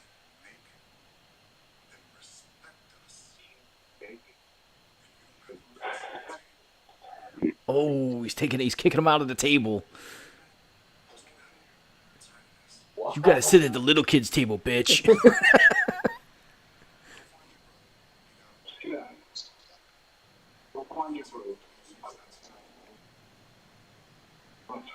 Ooh. And then he's got the Spider-Man thing on the back still. Get out of my office! He would just say words and shake All his right. head. So is Jay going to get involved in the McIntyre Roman match? All right, we need another time for another question. Or Darth Pat. or trivia or whatever. Oh, hell. Just a fact, Pat's fine. Okay. So we don't want to know where you're going when you die. Thank you. When I die, I'm going to heaven because I've served my time in hell. Grenade. Facts. Okay. Several years ago, I don't remember exactly when it was. WWE.com did a list of the 15 best Survivor Series teams of all time. The team that they picked at number 1 was from 1990, and it was the team of the Ultimate Warriors. Warrior, LOD, and Texas Tornado. Yes. Ultimate Warrior, Legion of Doom, Hawk and Animal, and Texas Tornado, Kerry Von Erich. And of course, pretty awesome. And there was, of course, an in-joke, in a way, to their team name being the Warriors, because obviously the Legion of Doom had been the Road Warriors in NWA and AWA.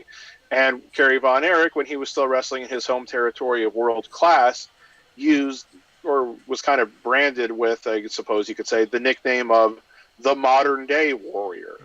Yep. And if we all recall the Self-Destruction of the Ultimate Warrior DVD that WWE put out many years ago, Bruce Pritchard was telling the story about how they were well aware that there was those, they used those names, and when they were trying to come up with the name for the Ultimate Warrior, who was like the Dingo Warrior previously, it was like, all right, he's not the Road Warriors, he's not the Modern Day Warrior, he's the Ultimate Warrior. He's the Ultimate Warrior. So yeah. So again, it was cool that they had all 4 of those guys in the same promotion, and they teamed them up on one team like that. So yeah, that was a pretty good team. And again, and once again, of course, all Hall of Famers, but also now sad that passing of Road Warrior Animal, all no longer with us. Which kind of sends a chill down your back in a way. Yeah. It was 30 years ago, but it doesn't feel like 30 years ago. Sasha's No, entrance music is as good as anybody's right now. So.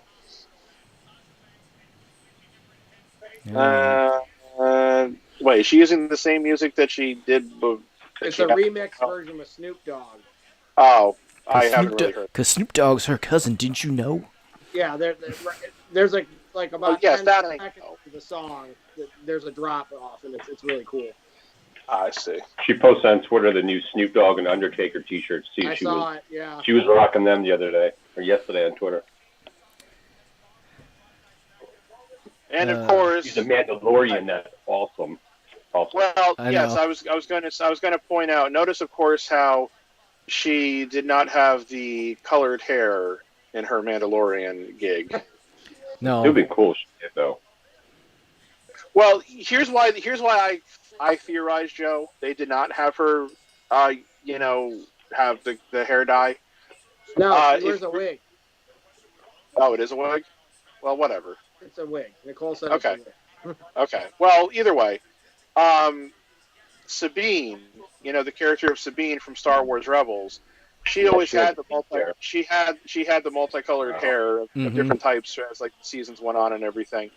So I think that they probably said, well, we may, use her again in live action at some point, so we don't want to have Sasha, wear a wig or have multicolored hair because then people will think she is Sabine.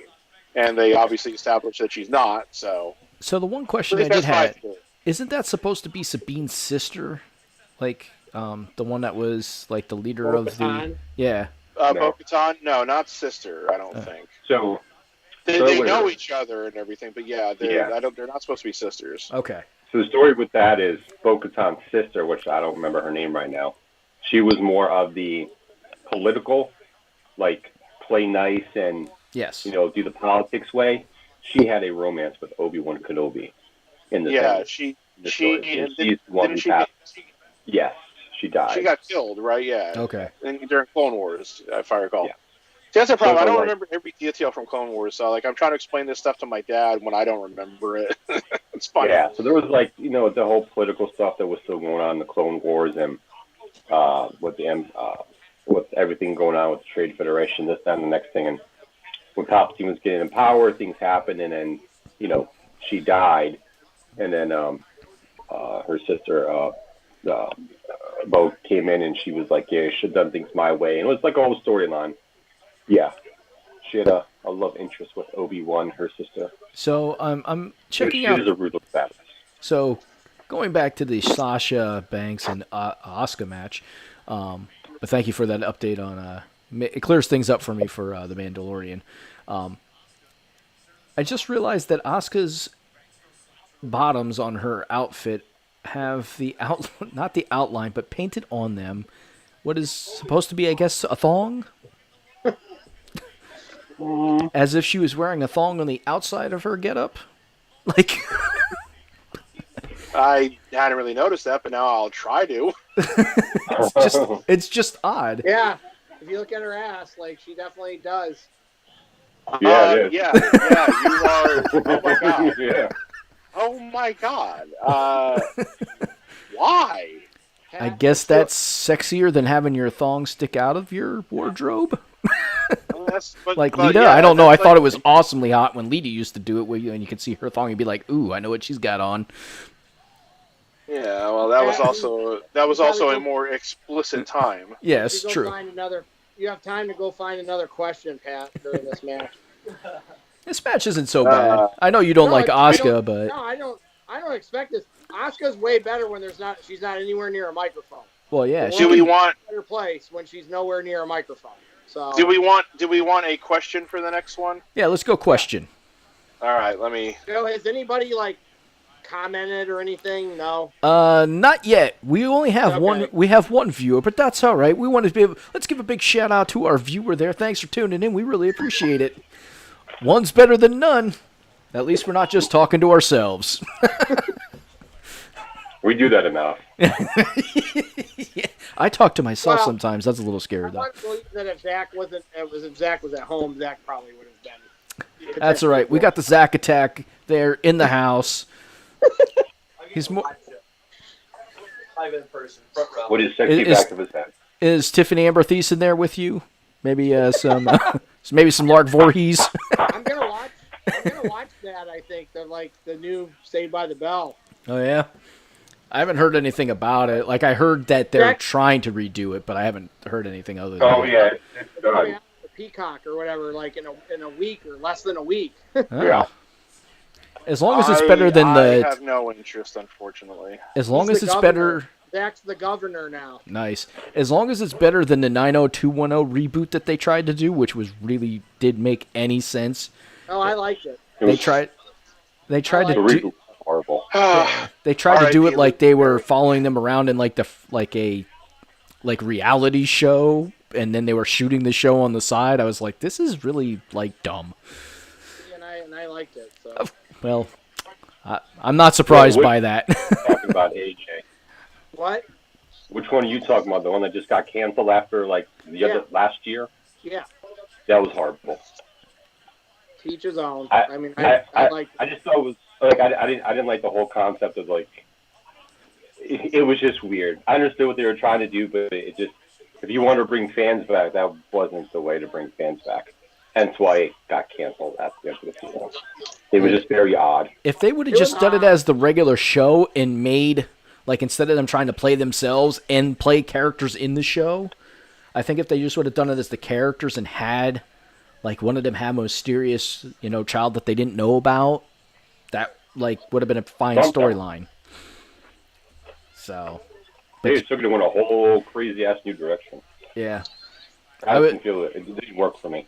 Yeah, I was confused at times by that show. But, it is what it is. So, I don't know if our viewers out there is watching and listening. What was your thoughts? Did you see it or did you not care about 90210, the reboot? I didn't care about 90210, the original, so, that's just me, though.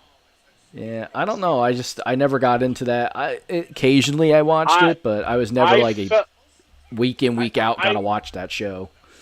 My sense was that when when the original first premiered, I wasn't old enough for it because I want to say I was still only maybe like 10 or 11 when it first hit the airwaves, so I didn't really care about teenage shows yet.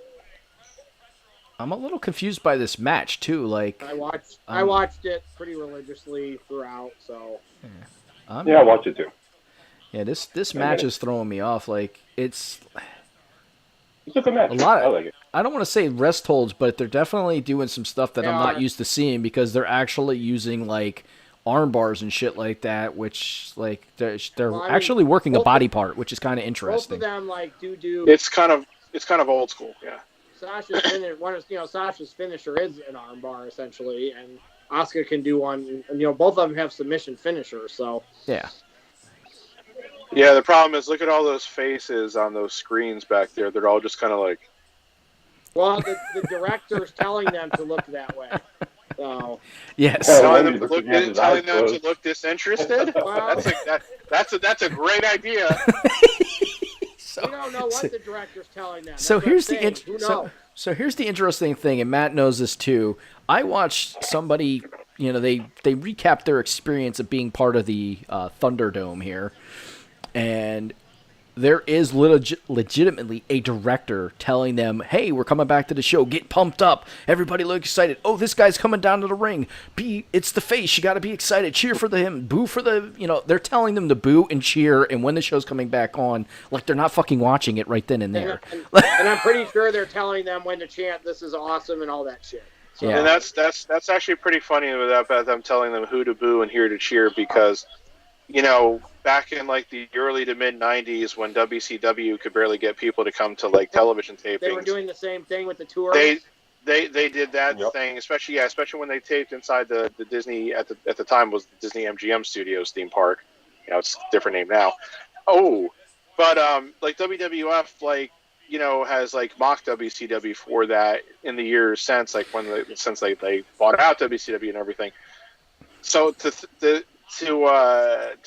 think that they do that now is just it's kind of the pit of irony, I guess. It is the height of irony. I would last about 60 seconds on the Thunderdome. So. Yeah, I mean, the first time you tried to flip the finger to somebody like Keith Lee, then you'd be like, black screened. Wow.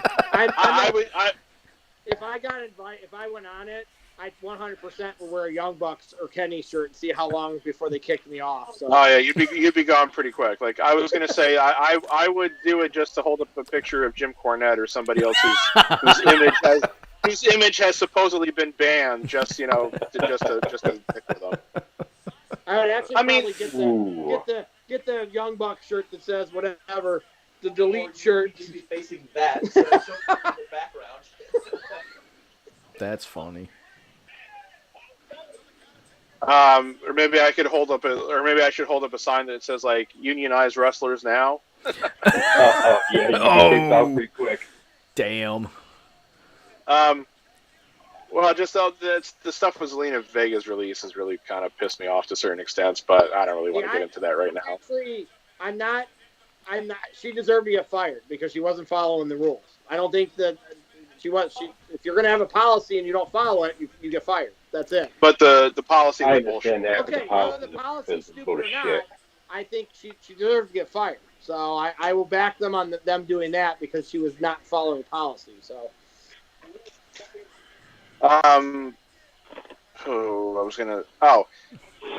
telling you like when to cheer and stuff. I mean, it's like the couple times I've been to non-live show tapings, I guess is the best way to say it. Like a couple times we went to like SmackDown tapings. Mm-hmm.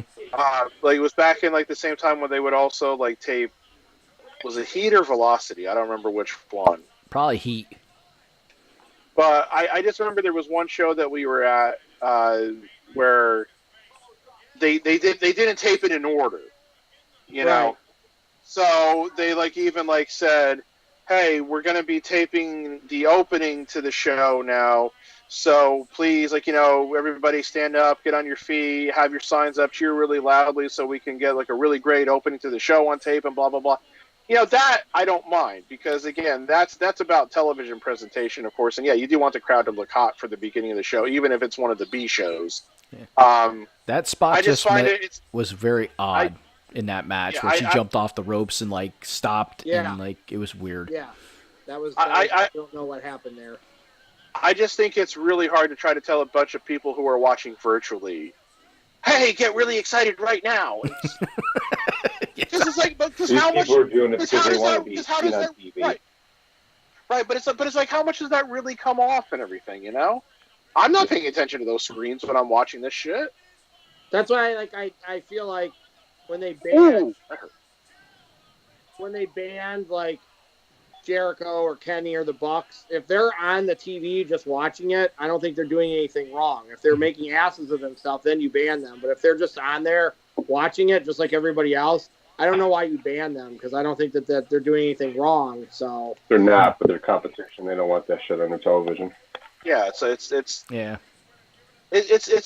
kind of the same MO as when WCW.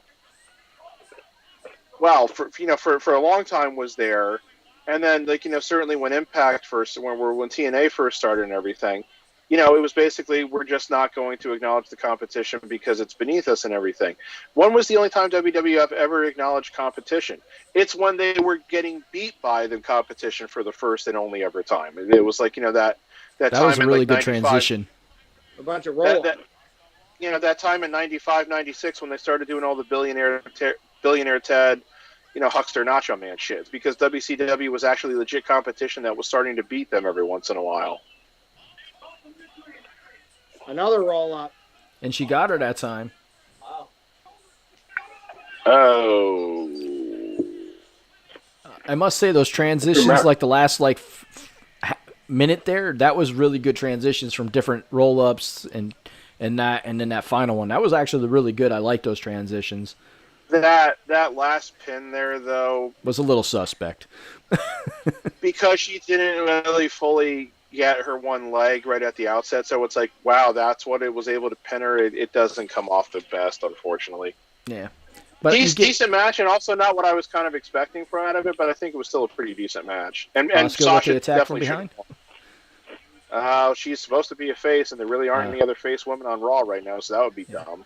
Okay. That's the way I look at it. Yeah. No, yeah, you can't have a face beat somebody up from behind unless they turn heel that day. Right. Unless you're going to turn somebody else a face on that. So the one thing that I can honestly say, and then I've really been liking about women wrestling, and I know we have our women's wrestling podcast coming out soon, that I didn't make mentions. I like the fact that a lot of the women are staying natural with their bodies, like they're not like falling into the trap of back in the 90s where every woman had to have. It felt like every woman, Vince said, "Oh, you need to go get implants. We need you to have a bigger chest." Well, I mean, Charlotte's got implants. And I know. I'm pretty sure Carmella got them too. Right. What it seems like is that they're not pressuring them into doing it, but I bet they're still suggesting it in some cases. Yeah. So, in some cases, and Charlotte, I didn't understand like why she did. I don't, and Carmella too. It's not like, I don't know. I just on Charlotte looks really weird because she was average size, I guess, and then now they're like fucking huge. Sweet, here like we it's go. really weird. We get battle royal stuff. Charlotte. I mean, this is going to sound a little sexist, I think, but unfortunately, if you will, whenever I really look at Charlotte, and if I'm focusing my attention on her chest, two words come to mind: flotation devices. They just really look. They stand out too much, kind of. I just. For her body. They almost look. Yeah, they almost look like she's like wearing like those you remember when you were a little kid and you were learning to swim, like the swimmies that they'd put on your parents would put on your arms. They almost kind of look like she's got those in her chest to me. I just. Yeah. Maybe again I'm being a sexist dick here. I don't know. Well, I wouldn't say you're being that. You're making it an obvious. It does sound that kind of way, but honestly, I don't think you're trying to be that. I think you're making an honest observation based on what you see. But we always in this show, it's always to each their own. Whatever you feel like, whatever you believe, whatever you think you need to do. We don't have to agree with it, and we're allowed to comment on it. That's the whole purpose of free speech and all that stuff. Oh my God, we went back to the gobbledygooker thing. Oh boy, I didn't see that. I shouldn't be surprised if they did it. I'm wondering if that's poor Hector Guerrero in the suit again, though. No, it's probably what's his. I mean, my guess is that it's probably not, because Hector's got to be in his 60s now. Drew Gulak. Oh my God. Well, in the beginning of the show, they started showing the gobbledygooker coming out of the egg, and I forgot that they did this where he actually pinned R-Truth. Really? The Waffle House title is so bad. There's who is that again? Tozawa. Yeah, that's right. I can't remember his name.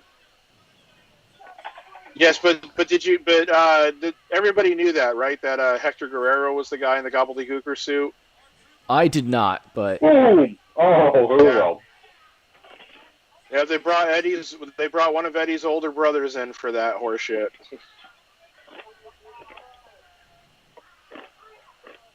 Oh my God, that's just bad. It is. Just bad. It's terrible. And just remember, folks, Nia Jax. and just remember, folks, one day R-Truth will be in the WWE Hall of Fame. He will be. Yeah, that's he most sad. definitely will be. Because he's in my opinion, R-Truth is not deserving of a Hall of Fame entrant. Not by any means. really probably not, but it's Coco Beware's in, so R-Truth is probably going to get in. But Coco Beware also had a history before WWF, just like the same way the Bushwhackers had a history before WWF and everything. R-Truth, unless you want to take his TNA account, run into account, which WWF probably really doesn't. I mean, are we going to show all 9? Please. Yep, here we go. Oh, Jesus H. Christ. Yeah, they are. Yes, they are. Holy shit. Did they all look exactly the same, though? She does it from the exact same spot every single time? Yep. And I think here's the funny thing about Monday night. So Nia was able to put Lana through a table in one try, but McIntyre and Orton couldn't break a table 4 times. In 4 tries, they could not break the fucking table. So they kept doing moves to break the table, and they couldn't break the table. So then they got another normal table out to break because they couldn't break the announce table 4 times. Well, I guess that what was the problem then, that they weren't trying hard enough, or that they reinforced, it was really that they reinforced the table too much? They probably reinforced it too much.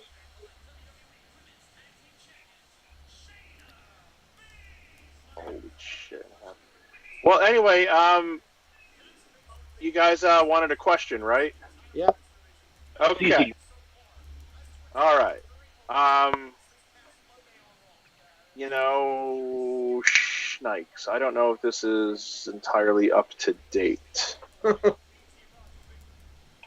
right, I will preface it with this, because I'm using my good friend Sporkle to help with this. The problem is, the last year they have on this is 2015, and I really don't want to go back and check the last 4 years to see. But anyway, from the beginning of the Survivor Series through the 2015 Survivor Series, the WWF/WWE Championship, so not the World Heavyweight Championship, not the Universal Championship, just the WWE Championship, changed hands at Survivor Series a total of 12 times. One man, and one man only, won the title at 2 separate Survivor Series events. Can you name it? Nope. I can tell you that right off the bat.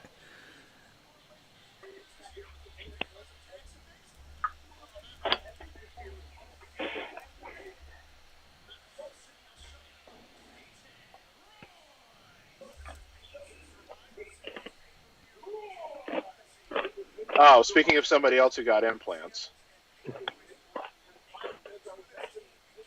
Oh, is this the Women's Survivor Series match? Mm-hmm. Yep. The only matches that are left are this one and the Orton McIntyre Roman match now. So Who won it 2 times? somebody won it 2 different times at Survivor Series out of the 12 times it's changed hands. Supposedly Mandy Rose is legit injured, and because she's legit injured, they said, well, we're going to write Dana Brooke off TV for a while, too, which makes no sense to me. Dana Brooke doesn't matter anyway. So. I know she doesn't, but it's like you could maybe at least have like some kind of secondary women's feud going on. Like she's still looking for retribution for her partner. I don't know. Again, Raw's a fucking 3-hour show. Facts for that one.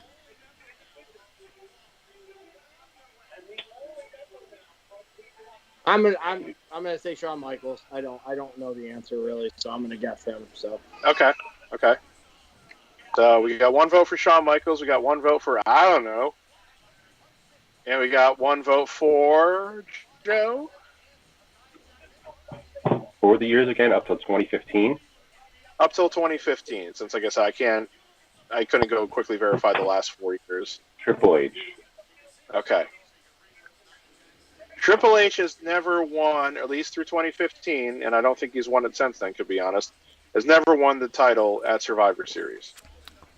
AJ's guess of Shawn Michaels was a good one, but not correct, because while he won the WWF title from Bret Hart at Survivor Series he won a 1997, different title at the Elimination Chamber. it was the World Heavyweight title that he won in the first Elimination Chamber match in 2002. Believe it or not, the answer is The Big Show. Ooh. Really? AJ's favorite wrestler. Well, second favorite wrestler. He won it at 1999 when he got inserted into the triple threat match against Triple H and The Rock. He took Brock, Austin's right? place. Then he beat He took Austin's place when Austin got hit by the car. And then 3 years later in 2002, he beat Brock Lesnar. So I found that very interesting because I literally just went to this thing, was kind of typing in answers and I found that just really, really interesting that Big Show of all people is the only guy to have done that. I knew Michaels won twice. I didn't know what belt it was. I knew he won. I knew he had won at 2 Survivor Series, so I just didn't know what belt it was. Yeah, and I got to be honest with you. That's why I made that qualification that it had to be the WWF/WWE title, just so I could limit it to one answer. Oh no, it's not her. No, Yes, it's the best. Can't stand her. Oh no! I just cried inside and died a little bit. You guys cried? I cried a little bit. She's gonna put somebody's eye out with that thing. Am I the only person of the 4 that likes Bianca? I think so. I have not seen enough of her to have an honest You're opinion. actually the only person out of a bigger group because I got no's from the other 2 here too. Slackers. Slackers. He's been garbage since he was in NXT.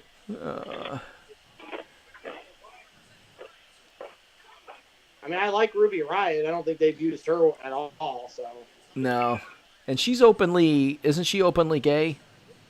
Yes. Yes. Okay. Yes. She was considered the first openly gay female wrestler, but isn't Shayna gay too? no, Sonya Deville was. Now here's one I do like. I do like Liv Morgan. Yeah, course I'm confused. Somebody else. What do you mean? Of course I do. I see she's changed her look around again. She's changed her look multiple times. Yeah. What's that supposed to mean? Of course you do. She's very attractive, Jeremy. Of course you think you like her. Well, I liked her when she was kind of. Zach said he's got your back on that one, Jeremy. I think. Thanks, I'm Zach. guessing that he's also making a comment saying you have a predilection for blondes. I don't know. I don't know. I don't think. I know. Jeremy's never been. It's never really necessarily been about the hair color for Jeremy. So. Yeah, back in the day before I was married, it was I was willing to. I liked them all. We'll just say that. We'll just say I liked them all. I liked them all. Didn't matter hair color, skin color. I liked them all. But now that I'm married, I like one and only one. Because that's the only one that matters. Is your wife within earshot right now? No. But she could be our one viewer, though. I don't know. I don't know who's watching us right now. Just in case. Just in case. Probably one of those people from the UK. That would be cool. That'd be awesome. Yeah. If you're Let's a see how UK, this match goes. whoever's viewing this right now, if you're one of our UK viewers or listeners, let us know. Drop a comment. Oh, sweet. We get to see Lacey Evans started off with her high-waisted mama pants, her mama shorts that might as well be tucked up under her chest. Lacey Evans, they've tried with multiple times and it hasn't worked, so it's time to throw in the towel. Oh, now she's calling her trash. Is it trash again? We're back to that your trash thing. I wouldn't say throw in the towel on her just yet, but it is getting very close. They need to change her gimmick. Well, yeah, yes. Completely. I'm saying like the problem is that. And this is why Natalya is so good, because not a whole lot of women can do that right there, just that simple kip up. My problem, of course, is that why did you put Lacey? First of all, why'd you turn her heel again? That never made any sense. Because and then why did you put her in a tag team with Peyton Royce when you've got a heel team as the women's tag team champions? You know, it's like maybe her and Peyton Royce could become a good tag team. Maybe they could have a run with the women's tag team belts, but not when the current champions are also heels. So that's the problem. The only Peyton Royce changed her hair color to purple. I told Joe this, like, the only they have no tag teams right now who are legitimately capable of beating Shayna and Nia. So they're either imploding or they are gonna move Rhea Ripley up and put Rhea Ripley with somebody, and then it's feasible. But there's not anybody on the roster. You can't even really mix Asuka with somebody, and I'm buying. That was terrible. Now. Right there, that was really bad because you weren't even in the right spot. She didn't jump over the right spot to even line herself up with them.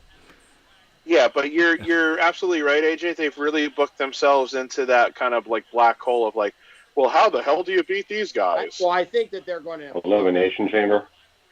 I think they're going to implode because Asuka has nobody to feud with, and I think Shayna and Nia are her most viable people. So. Yep.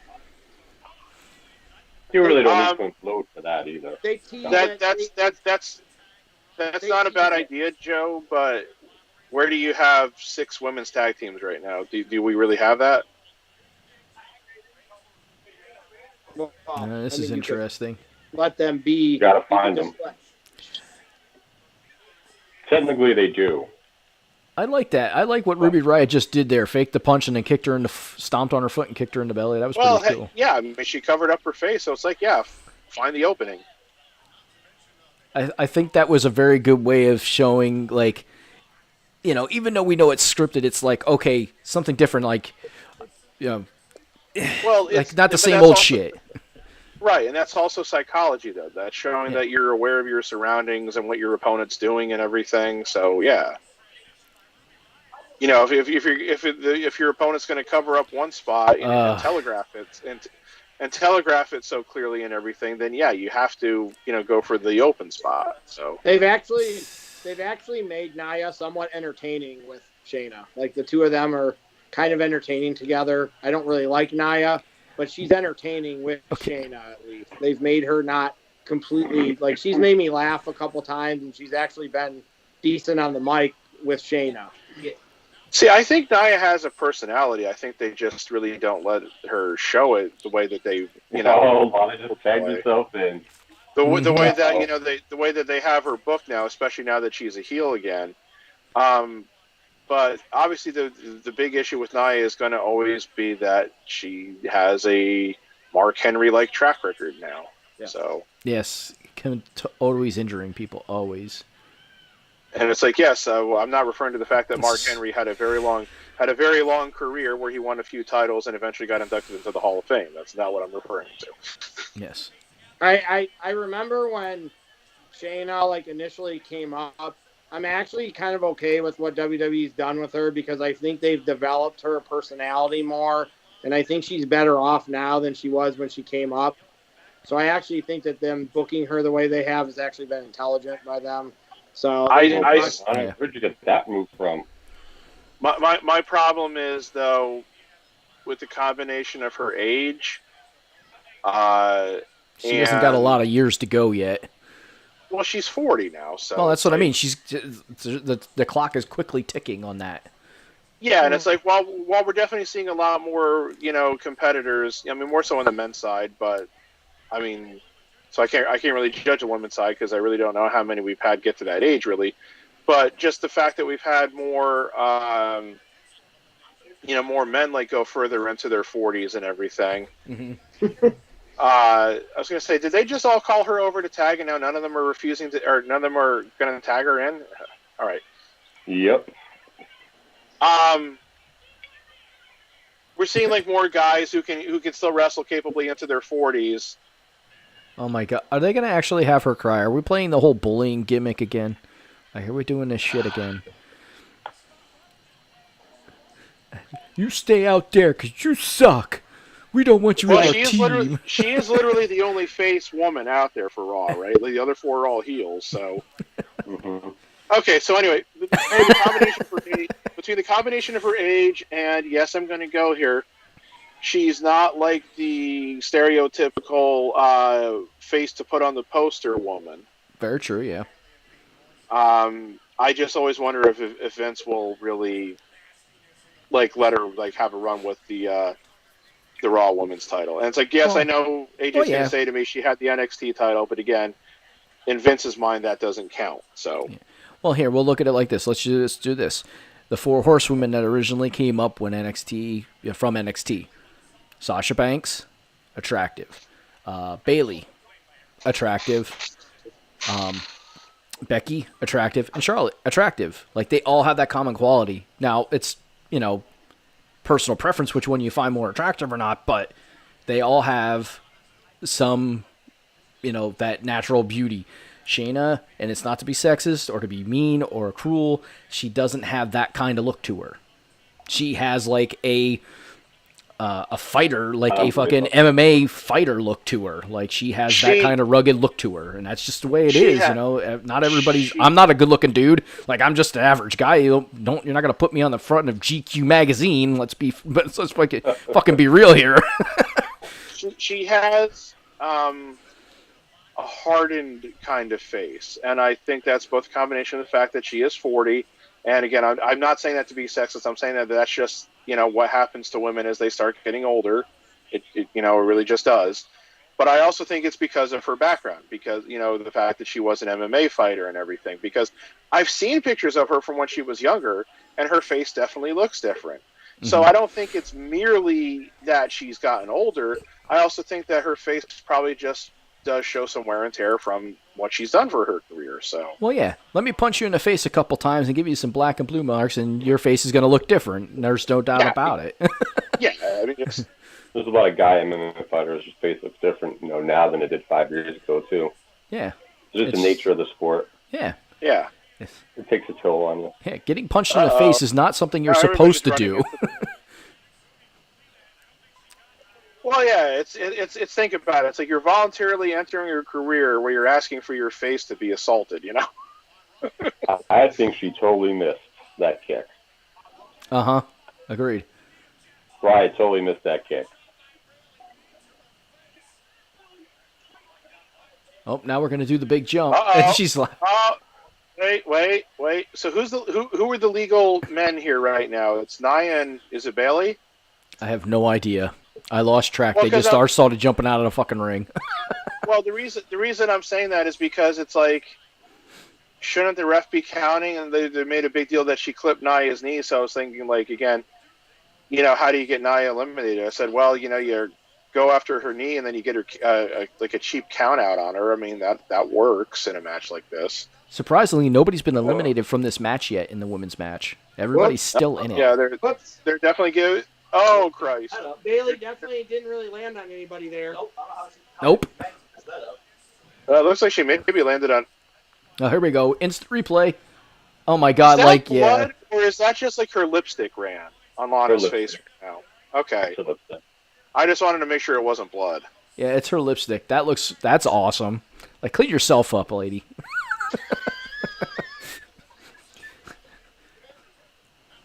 By the way, okay, let me ask you this. This is an opinion question. Oh, that was for all cool. three. I got to give it to Peyton Royce on that one. That was a pretty cool move. Ooh. She's the better out of the two Iconics anyway. Well, yeah. Wow. I would not have expected that. Bailey's the Interesting. first to get eliminated, and by Peyton Royce of all people. Wow. Who did All right, let me this showing? but let me ask you this. Do we think Lana is really long for the company at this point, considering that they fired her husband? What do you mean? Well, do we think that part of the reason why they're doing all this stuff with, having Nia constantly put her through tables and shit is because maybe her contract is coming up soon and they'll let her go, but they're making sure that they kind of ruin her as a character on the way out the door, so she would be of like little to no value for AEW, conceivably? I mean, They could try. Or do we think that they really have some plan for her? I mean, there's not. She's one of the people actually that I don't know if she would help AEW's women's division. So she's actually just as bad as most of them in that division. I don't think she would necessarily help AEW's women's division, but she may be able to help her husband out again or something like that. That's kind of what I'm getting at. Yeah, she could in that aspect. I mean, some of this could be because of Miro. Maybe. But then again, here we go. I can see it now. I can see her leaving WWE at some point. She goes to AEW, and then they have a feud all ready to go. Her and Miro against Cody and Brandy.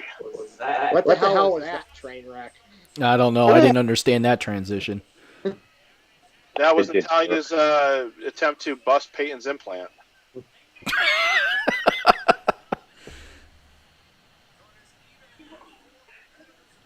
Well, at least we're not getting a clean sweep this time. You said Miro and Lana versus Cody and Brandy. Yeah, I mean it would be. That would work. It would be so horrible. But AEW would do it. I don't think it'd be horrible. It would be horrible because Brandy is fucking horrible. Well, there's the little bit I have seen of her tells me that she should not be on camera at all. And if I remember correctly, not even as the fucking valet. She's okay as a valet. She should not be on there. She was in WWE as an announcer, wasn't she? Was a ring announcer. Correct. Okay, I thought so. Mm-hmm. Yeah, wait, short did they little. just have Lacey eliminate Natalya with a knockout punch, basically? Yep. That's her women's right. That's her finisher. Oh, I didn't realize that was her finisher. Yes. That's her finisher instead of the cool moonsault that she did before that. The punch to the face is her finisher. So. That makes perfect sense. Yeah, she does. She's got the Big Show's finishing move, man. That's power. And this again is another thing that kind of irritates me about modern wrestling. A moonsault is one of the ultimate high-risk maneuvers. It should be a finisher only. That should never be like... Especially the one that she does. Her and, I've seen Kevin Owens do that move, too, and it's like a difficult moonsault. To jump from one rope to the next and then do a moonsault isn't easy. Why would not let that be her finisher? Right, it's like how it would be like the equivalent of having somebody do a fucking shooting star press and have it not be their finisher. It's like, are you kidding me? I wouldn't want that to be my finisher. We going for Spanish Fly here? Shooting star press could be a finisher in different ways too. Wait a minute, is this who the hell's finisher was that? No, that's Spanish Fly. Yeah, but I don't care. But I couldn't tell who was supposed to take the brunt of that. I mean, who was hitting who with the move on that one? They took too long on that to make that happen. They were up there farting around. Are you ready? That's Lacey's move. Damn, that's wow. I'll give him credit for that one. It would have been a little bit smoother transition, maybe. Yeah. Well, that's one of those moves that takes way too much time to. Yes. It's. Really, Liv? Come on. Yeah, it's like I get what you're saying, Jeremy. It's like, at what point does the impact of the move get lessened by how much time you have to take to get it in place? Yes, that one took a little bit. There's not a lot of guys that can do the Spanish slide. There's only a handful of people that can do it right. They're the only ones that should be doing it. I mean, it's there's way too much that you're really asking for to go wrong during that, and just the fact that you're up there, you're not on steady ground too. It's yeah. Well, I don't think that looked bad. It just takes too long to develop. It looked good. It definitely didn't look bad. But cool again, move. it's like it just if you can't take 15 seconds to set it up. It needs to be more like 5 or. Yeah, it's got to have a little more snap to it. Basically, it's got to look like you're trying to do it instead of setting up something. See, that was a pretty good sequence right there with the two of them double teaming and trying to work on her. But then the problem was they let her get to the corner. So. Yeah, no, that was a really good sequence. I like the way that they broke down Nia Jax. I mean, they're making her be the undefeatable giant woman, so break her down, bust her up a couple times. You could do some different things, combo things, So that was cool. Yeah, they were finding they tried a few things that weren't working, then they found a few things that were working. They were trying to quick tag in and out, back and forth to try basically keep her off balance and everything. Again, that's like. And I think that's stupid with the freaking I'm going to break your arm bullshit that Shayna Baszler does. That's dumb. Anybody... It's like this is not MMA. No offense. I'm not going to keep my fucking arm there for you to jump up and then stomp on it. I'm going to fucking move, instantly. It's like, okay, you've got your leg on my arm right now, so I can't move it. But the second that you take it off, I'm moving it. There's other moves like that, but that one's so blatantly.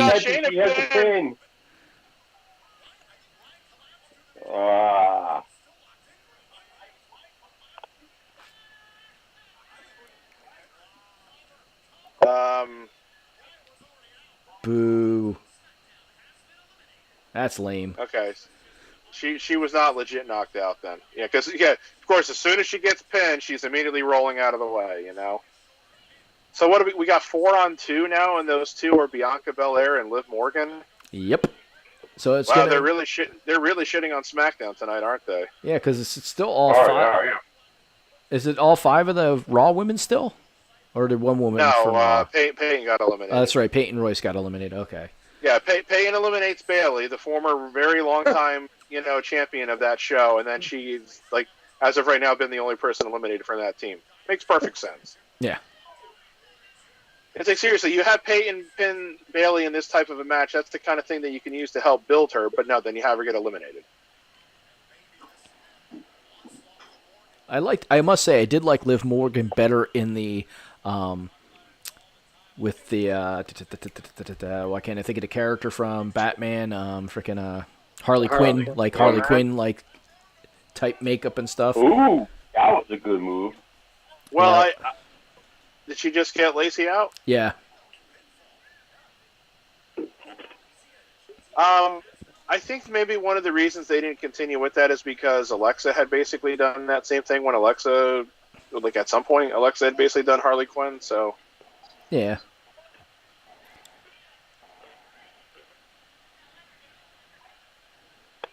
This is interesting. There you go. Get rid of Shayna. All right. This is interesting. This is getting very interesting. Well, it's because they know she's not going to tag in Lana, so now you've tried to take away her potential backup. Well, how they're you got to keep Liv that's chopping down the tree here. Uh-oh. Right, but now she's standing. Oh my God. That did not look good. That Samoan drop did not look good. That looked she landed kind of like this. Yeah, she really needs to. Nia really needs to hang on to their fucking head when she does the Samoan drop, so that they land fucking flat on their back instead of fucking cockeyed like that shit. She really needs to be more careful. That's one way to put it. Well, I think we can see how this is going to end. They're going to double team Bianca. They're going to pin her. Then they're going to go put Lana through the table.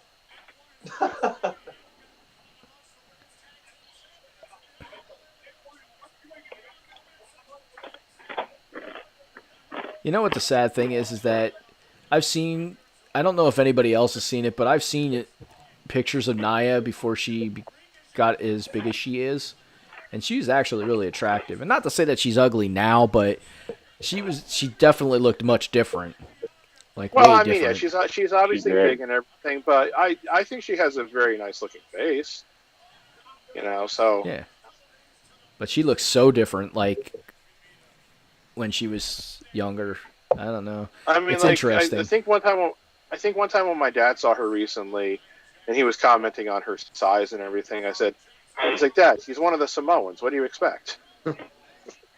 Oh God. Yeah, she I does mean, that. it's kind of a cliche requirement that they're all supposed to be big, you know.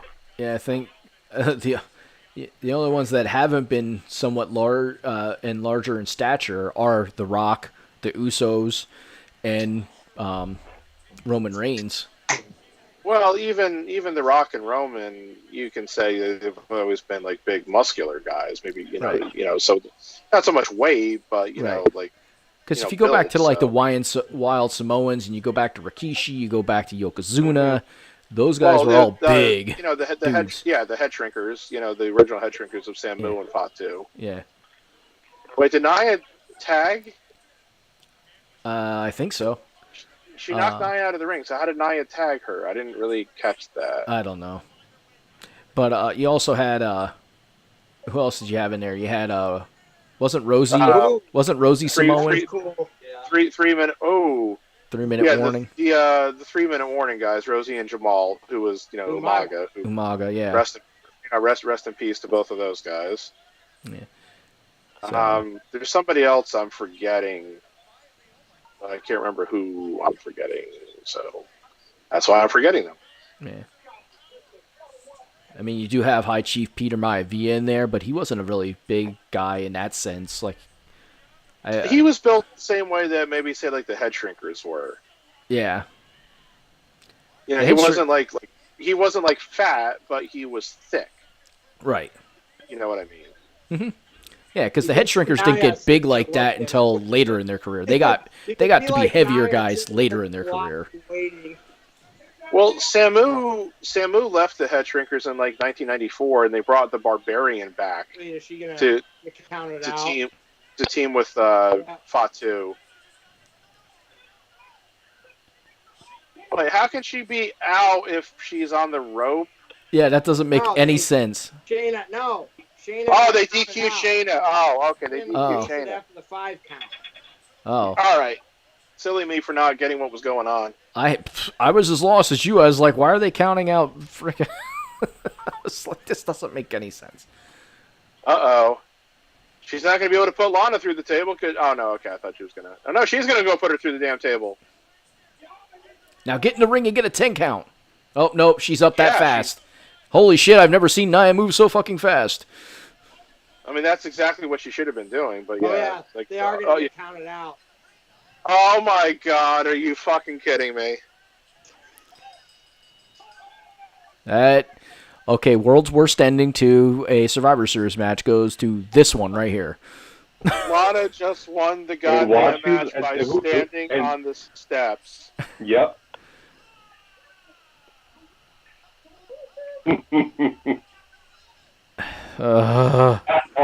So just you win. So, Just you know say what, That's not you know really what the, something to be proud of. you know what the worst part of that Oh, match is, God. other than that kind of bullshit ending? I still didn't really get much of a sense for Bianca, unfortunately, and they had an opportunity there that I could have. You can play it off there. She's a survivor. This is great. Well, She's yeah, going well- through the table now, though. I was going to say, Nia's putting her through the table within 2 minutes, so. I give that an evil laugh, and Yeah. that's it. That Yeah, was terrible. I love though how she rams Nia into the steps, but then Nia's back on her feet within 2 seconds. That's, Oh yeah, like amazingly fast. Put her through a table. Put her through a table.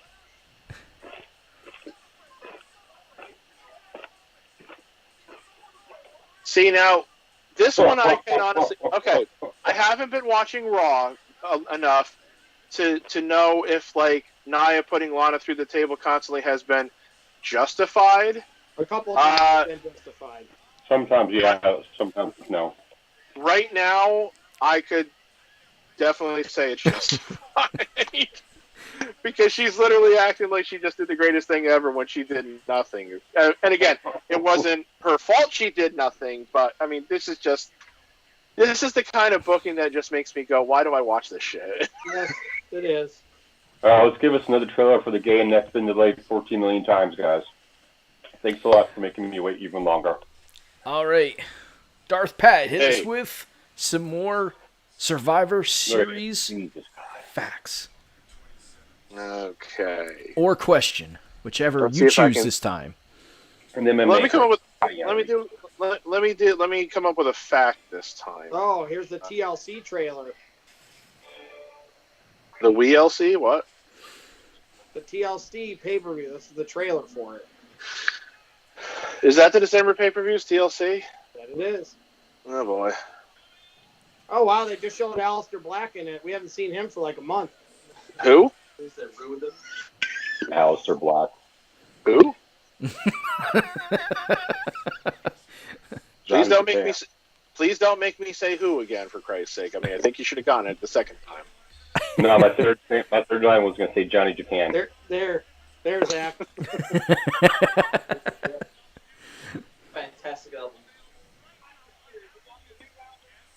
Sweet. This pay-per-view has been a pile of shit. Yes. No. It's not. Because this pay-per-view has been a pile of shit.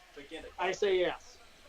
Okay, Yeah, well, we're... You think it's a pile of shit. I don't think it's a pile of shit. The two Not of us that that watch the most wrestling besides you, Joe, think it's a pile of shit. So It's not been the most compelling, and especially unfortunately, after I watched AEW 3 weeks ago, and that was probably the best pay-per-view of the year. So it's not been very compelling, and that's kind of what I expected going in. Because again, I mean, I did too, but there's just nothing. There's nothing at stake here. It's like, okay, I kind of expect these two guys to put on a good match, but what's the point? And when you come right down to it, they're not going to wrestle each other again at WrestleMania. So that's why I'm kind of surprised they're doing this match here, because they potentially could have saved this match for WrestleMania.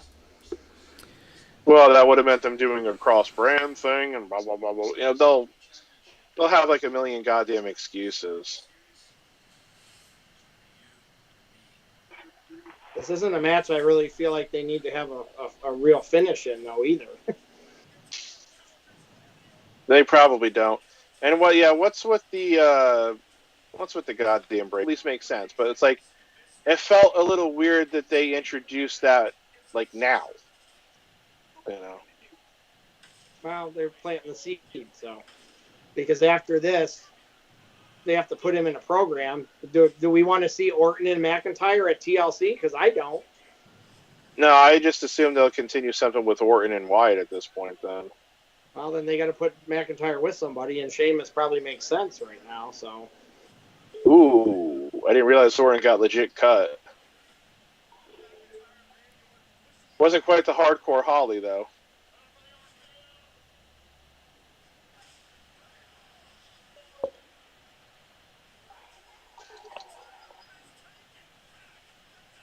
Nicole said there's 3 people watching now. Ooh, we're up to 3 viewers. Nice, 3 viewers. Look, we've tripled our audience. Well, to all those viewers that are watching, I hope you've enjoyed Survivor Series as much as at least I have, and possibly Joe. As AJ has put it, it's been a big pile of poop. And and Darth Pat is indifferent at this time. Darth Pat is indifferent. Darth Pat is indifferent about wrestling as a whole anymore. That's just, and I love the history. I love the history and everything, but it's just like what's going on in it, like right now anymore. I just like, yeah, it's like take it or leave it. I don't feel the need to watch it anymore. You know.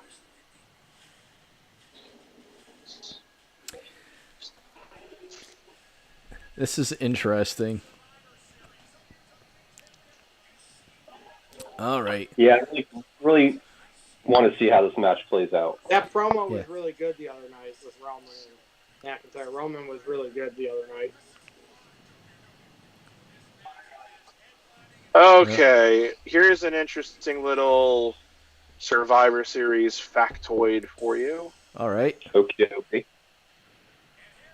I was, and I'm glad I double checked this because the first thing I looked at would have given me That's the wrong cool. answer. That statue, Or if that's real. It is.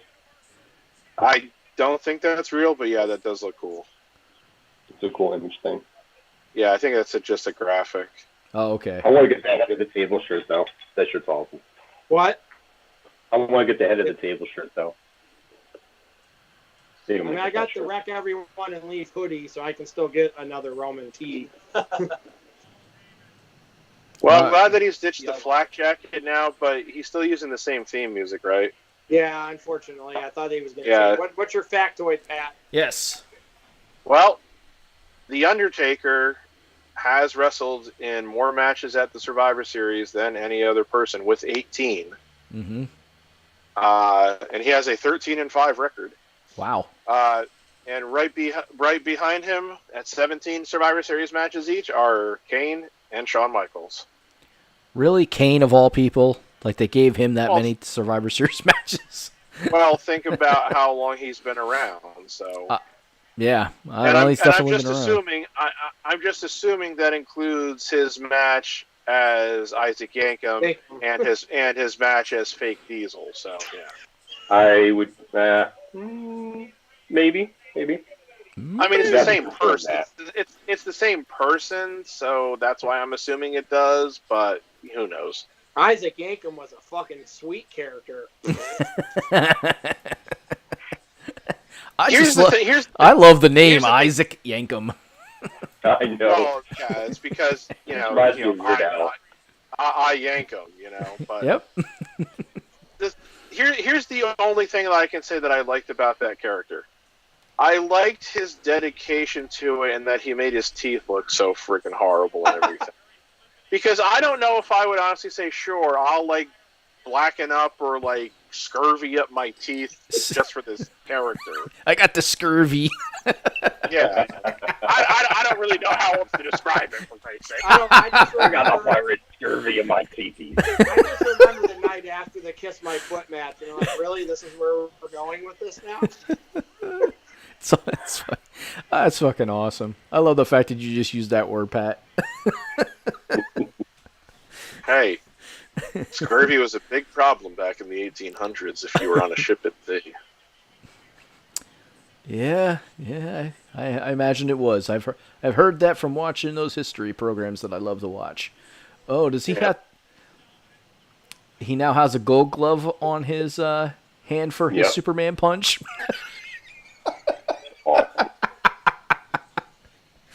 Okay, fantastic. So non-wrestling, something we talked about a little earlier. Here's what Dabo Swinney said, AJ.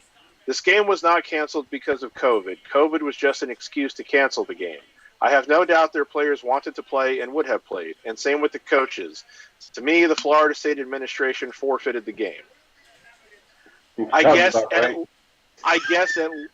at least he didn't stoop low enough to go after the coaching staff and the players, but that's still a pretty inflammatory thing to say. And quite frankly, when you're him and you've had as much success as he has in every other damn thing, that's the kind of thing that makes you look like a dick. If you're the favorite, if you're the one on top and everything, those are statements that should be beneath you. And this is one of the many reasons why I don't like that guy. I think he's an absolute prick. After you read that ESPN article about the turmoil that's been going on since Jimbo Fisher, it kind of makes sense that the Florida State administration would do some shit like that. Oh, well, that's not really what I'm complaining about. And if they did that, it's like, well, I guess you got to look yourselves in the face if that's honestly the reason you decided not to play the game. It's like, look, if you're going to use COVID as an excuse, it better be it better be real.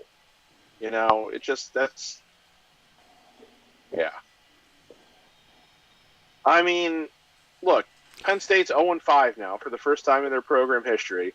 They look completely lost. If they were to go and cancel next week's game and say it's COVID, but we wouldn't have heard anything about any players testing positive before it, I would definitely be raising my eyebrows. Oh, yeah, absolutely. And the problem is they could very well do that because Penn State has this they have a long-standing policy, if you will, where they don't talk about injuries. So, like, say, their starting quarterback got hurt, they wouldn't be forthcoming with the media during the week as to why, what his injury was, and if he would be missing the game and everything. And it kind of always pissed me off because then it's like I feel like they're lying to their fans too. But I guess that's not regulated like it is in the NFL, where you have the NFL of course has their injury report every week and everything. I guess colleges don't have to do that shit. I don't know. These guys both look like they have a case of the giggly mugs on their face. Like who's gonna laugh first? It's not gonna be me, you pussy. I dare you to laugh at me. No, I dare you to laugh at me. Well, I dare you to laugh at me. No, I dare you to laugh at me. I'm not going to smile at you first. I'm not going to giggly mug laugh. You guys both have a belt, so like one belt's not cooler than the other, so it's okay. You guys both have belts. We understand. Well, one belt has a lineage going back to 1963, goddammit. And the other one... the blue belt better than the one McIntyre has on anyway, so... Aren't they the same belt design, really, though, now? They are. They're exactly the same. I like color in the belt more than the black, so... Yeah, but the problem... again, having it be basically the same exact design really makes it... It's like... Bring back the spinner belt. How long is the stare down going to take place? Oh, it's done. It's just that it makes it indistinguishable, and it really makes it look like there is no difference between the two of them. And that's always been my biggest issue with the belts. I don't think that's the way you're supposed to. They should be doing it. I don't know. Is he going to keep the metal gauntlets on? Because that would be freaking awesome. I hope he does. Oh, here we go. Oh, let's see who can get it up higher. Let's see who can get it up higher. That's not a metaphor for erections or anything. No, my hair's better than yours. But my beard's better. It's not all patchy like yours, you lady. Yeah, Roman can say he's got the better hair, and Drew can say he's got the better beard, and then Roman can say he's got the better tattoos, and then Drew can say he's got the bigger codpiece.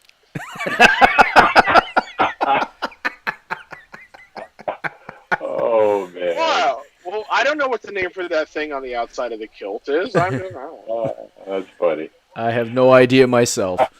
I know I heard it one time, but I can't remember. He's taking this forearm things off. Damn it. Well, see, I was gonna. It would have been awesome. It could have been used as a foreign object without intent. Like, oops, I'm sorry, I hit you with my metal gauntlets. Right. Well, I was gonna say, he could keep those things on, and it would be like a counter to Reigns' Superman punch because he could then use those things like Wonder Woman and just block his leg. That would be sweet. You would keep him on to do some shit like that. That'd be awesome. If they were smart, they would do that, but they're probably worried about getting sued for some kind of copyright. He's actually not going to be over it. Well, this match could be very short. Yeah. It could be very, very short. Yeah, Zach's actually got to be home before curfew. Oh, what's the curfew? 10 o'clock here. Oh, shit. You guys have a curfew? Yep, if you have to have, Nicole has a letter. She has a letter in her car saying she's allowed to be out after 10. What are we? What are we, teenagers? Curfew, you guys. What are we in high school again? It's because of the pandemic, and it's mostly because I think it's mostly because to make sure that people aren't going out to bars and restaurants late because they've identified that as being places where it's you've had large spreading events and shit. So yeah, they already closed the bars. A lot of the bars here at 10 anyway, so that's why it's weird that's. They could probably come up with some kind of government excuse that it's they're covering all their bases or yada yada. Trust me, you can always get a government bureaucrat to over-explain something that in a way that doesn't make any sense to you, but it makes sense to them because they've had to spend literally weeks analyzing the issue. So Drew McIntyre's, I'm trying to pay attention to the different attire that everybody's wearing. So Drew McIntyre's tights now look like they would be like some kind of leather bound, like if you look at the top, looks like it could be like a studded leather belt. You trying to say we've got some bondage going on with Drew McIntyre this evening? Quite possibly. I thought you were just going to say about how like his tights look like they're made of leather or whatever, and I was like, well, Triple H did that for years, so. I mean, yeah, but I just find it interesting. I don't think Triple H had like what looks like a studded belt on the top of it. So yeah, you're definitely right there. Yeah. It's very interesting, but it's pretty cool because it's kind of playing off the whole like Scottish like Braveheart theme with Jeremy, that stuff. is this the first time you've seen Roman since he got his new teeth? When did he get new teeth? Oh, he has new teeth, like 100%. Really? Yeah. Yes. So he got some veneers put on to make him nice and pearly and straight. Actually, yes. Interesting. Because that means That's he has why that means he has I didn't know if chiclets for teeth underneath. I figure you hadn't seen him since. So if you see him, you'll smile or something. You'll get to see. That's like I said. That's very interesting because when they put veneers on, from what I've seen, is they literally grind your teeth down to nothing and they fit them over your teeth, like on top, like permanent caps on top of your teeth, which is really freaking weird and disgusting. Wow, did you know that Meltzer gave Drew's match on Monday night with Orton 4 stars? What? Yeah. I'm just looking because again, there's this one website that has all these like quizzes and stuff, and it was a decent match. They gave him a half hour of time, so like Well, I'm just saying, I just find it kind of interesting because it looks like since the beginning of 2019, Meltzer has given 11 matches that McIntyre was in 4 stars or better. None of them were 5 stars, but 4 stars or better, and as long as none of them were him versus Brock. 6 of them. Well, the interesting thing is that the first 5 of them were all like tag matches or last year's Survivor Series match or a Money in the Bank ladder match. The last 6, which were all this year since Money in the Bank, were like singles matches. So I guess that's Meltzer saying he's been pretty good this year. I just find it interesting because again we rewind the clock back 5 years. Mm-hmm. Where was his career? Oh yeah. So it helped him. The greatest thing that helped Drew McIntyre become the wrestler and character that he is now was getting fired from WWE and going on the indie scene. The best thing that ever happened to him. Yeah, I mean, the worst thing, of course, that ever happened to him was that when he first debuted and everything, that Vince was already anointing him as the chosen one and shit. So yeah, nobody would be able to live up to that. No, except maybe The Rock, because The Rock was that good from the beginning. So, but even The Rock had to go get hurt and then come back as a heel before he found his voice. So yeah, and it wasn't even that Drew transformed.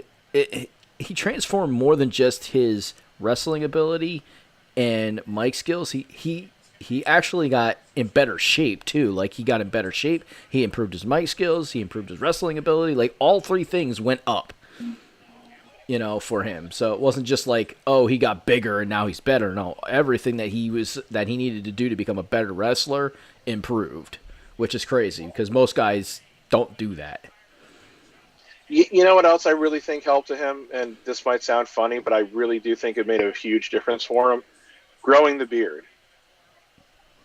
Yeah. I honestly feel that because if you go back and you look for him as his first WWE run when he was clean shaven and everything, he looks like a completely different guy in a lot of different ways. But he just looks so damn baby faced, and he didn't really look all that threatening either.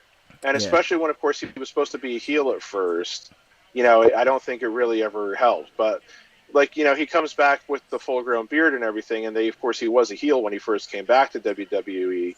I do think that kind of helps. It gives him a bit more of a menace to him. So. Yeah. Well, and he did clean up he did tone down his Scottish accent too.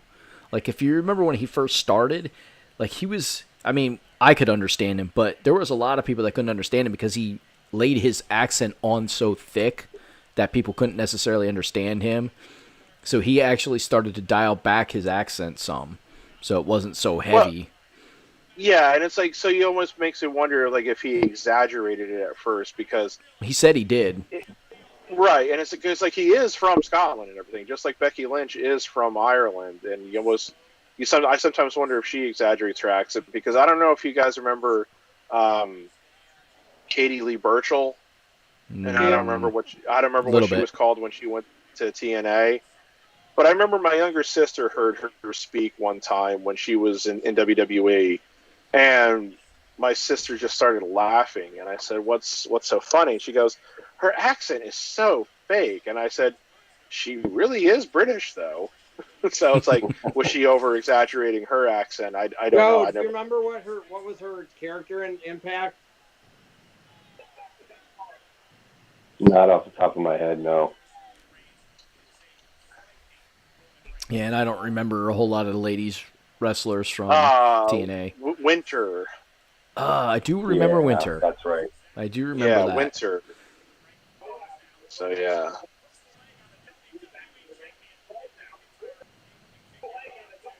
McIntyre, he's gotten better on the mic.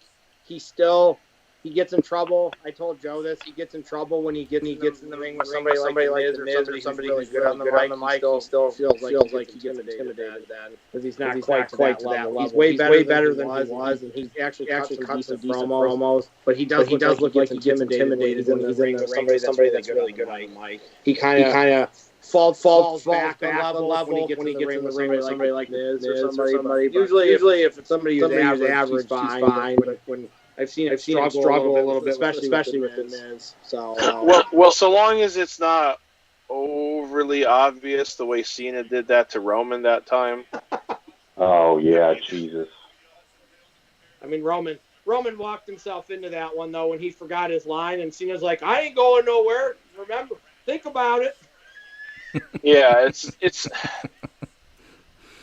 the question becomes, did Cena help Roman by doing that? Like, was it like message received, you got to get better, or was it really just like, piling on, I mean, that promo was like, the promos between the two of them were pretty good. I mean, Cena ended up owning Roman, but Roman got his licks in a couple times. I mean, it was funny because that's when Cena was doing the whole, that's when Roman was making fun of Cena for the same thing Cena made fun of The Rock for. Yeah.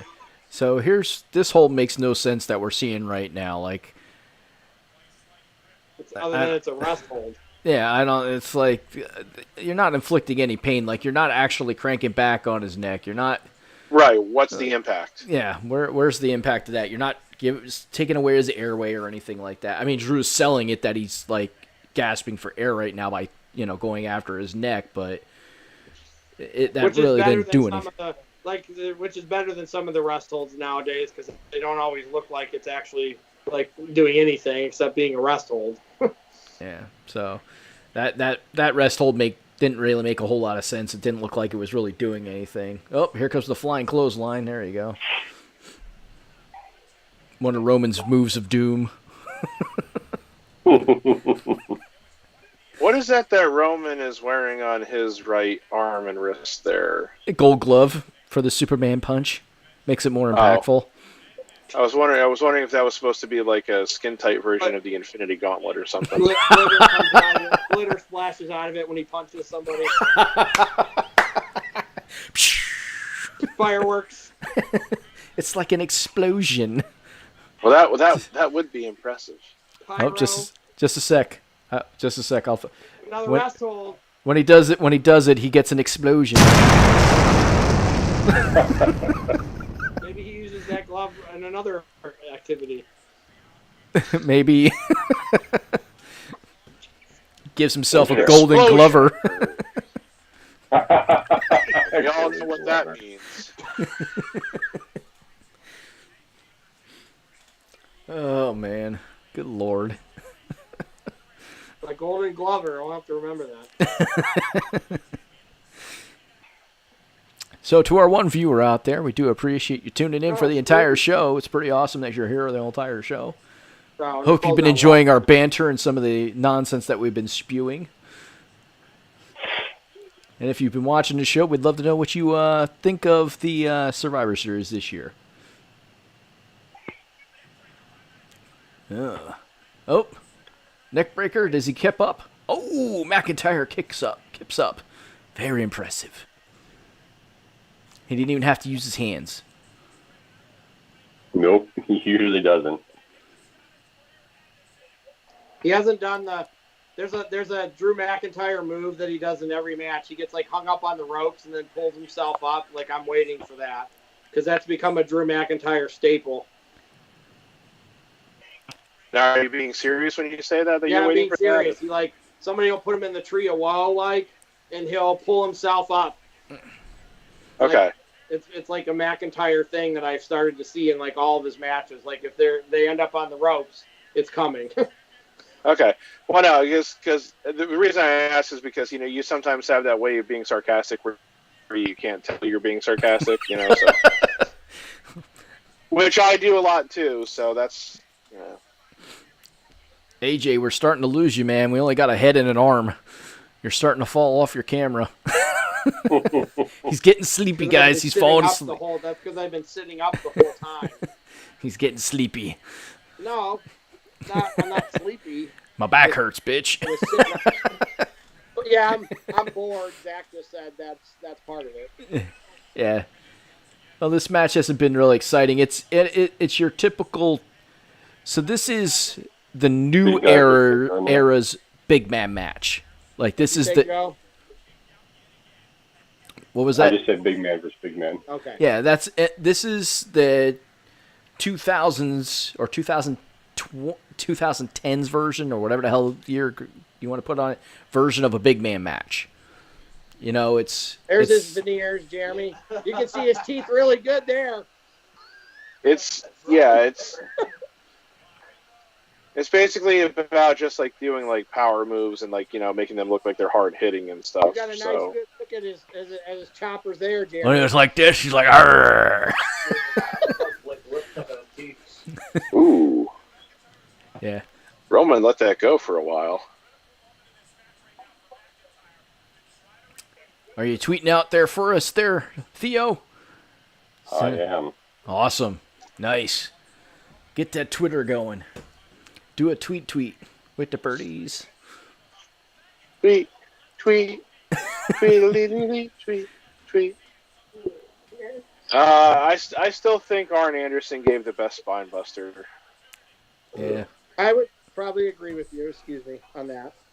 Yeah, it was because it was the way that he did it. It was like the way he kind of grabbed the guy, twisted him in the air, and then just like slammed him right down. Sure.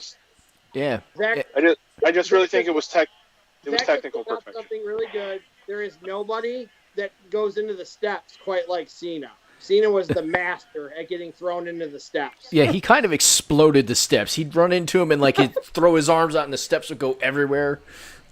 We haven't seen anybody quite like Cena with the steps. That was one of Cena's calling cards, as he drilled the steps. Yeah. Who was it that always flipped himself over the steps? Mankind. Yeah, I was gonna say that was Foley, wasn't it? Yeah, Foley always. Would flip himself over and not even hit the steps, but try to make you think he hit the steps. Well, to be fair, he was the guy who didn't need to be getting thrown into the steps. No, you're right. Order. Well, yeah, because it was always his knees. He would always go knees first and then flip over the steps. Take 13 chair shots in a match with The Rock either. So. Oh my God! I just watched. I watched. Think about this. Go ahead. All right. So I actually watched Behind the Mat again for the first time in like ages.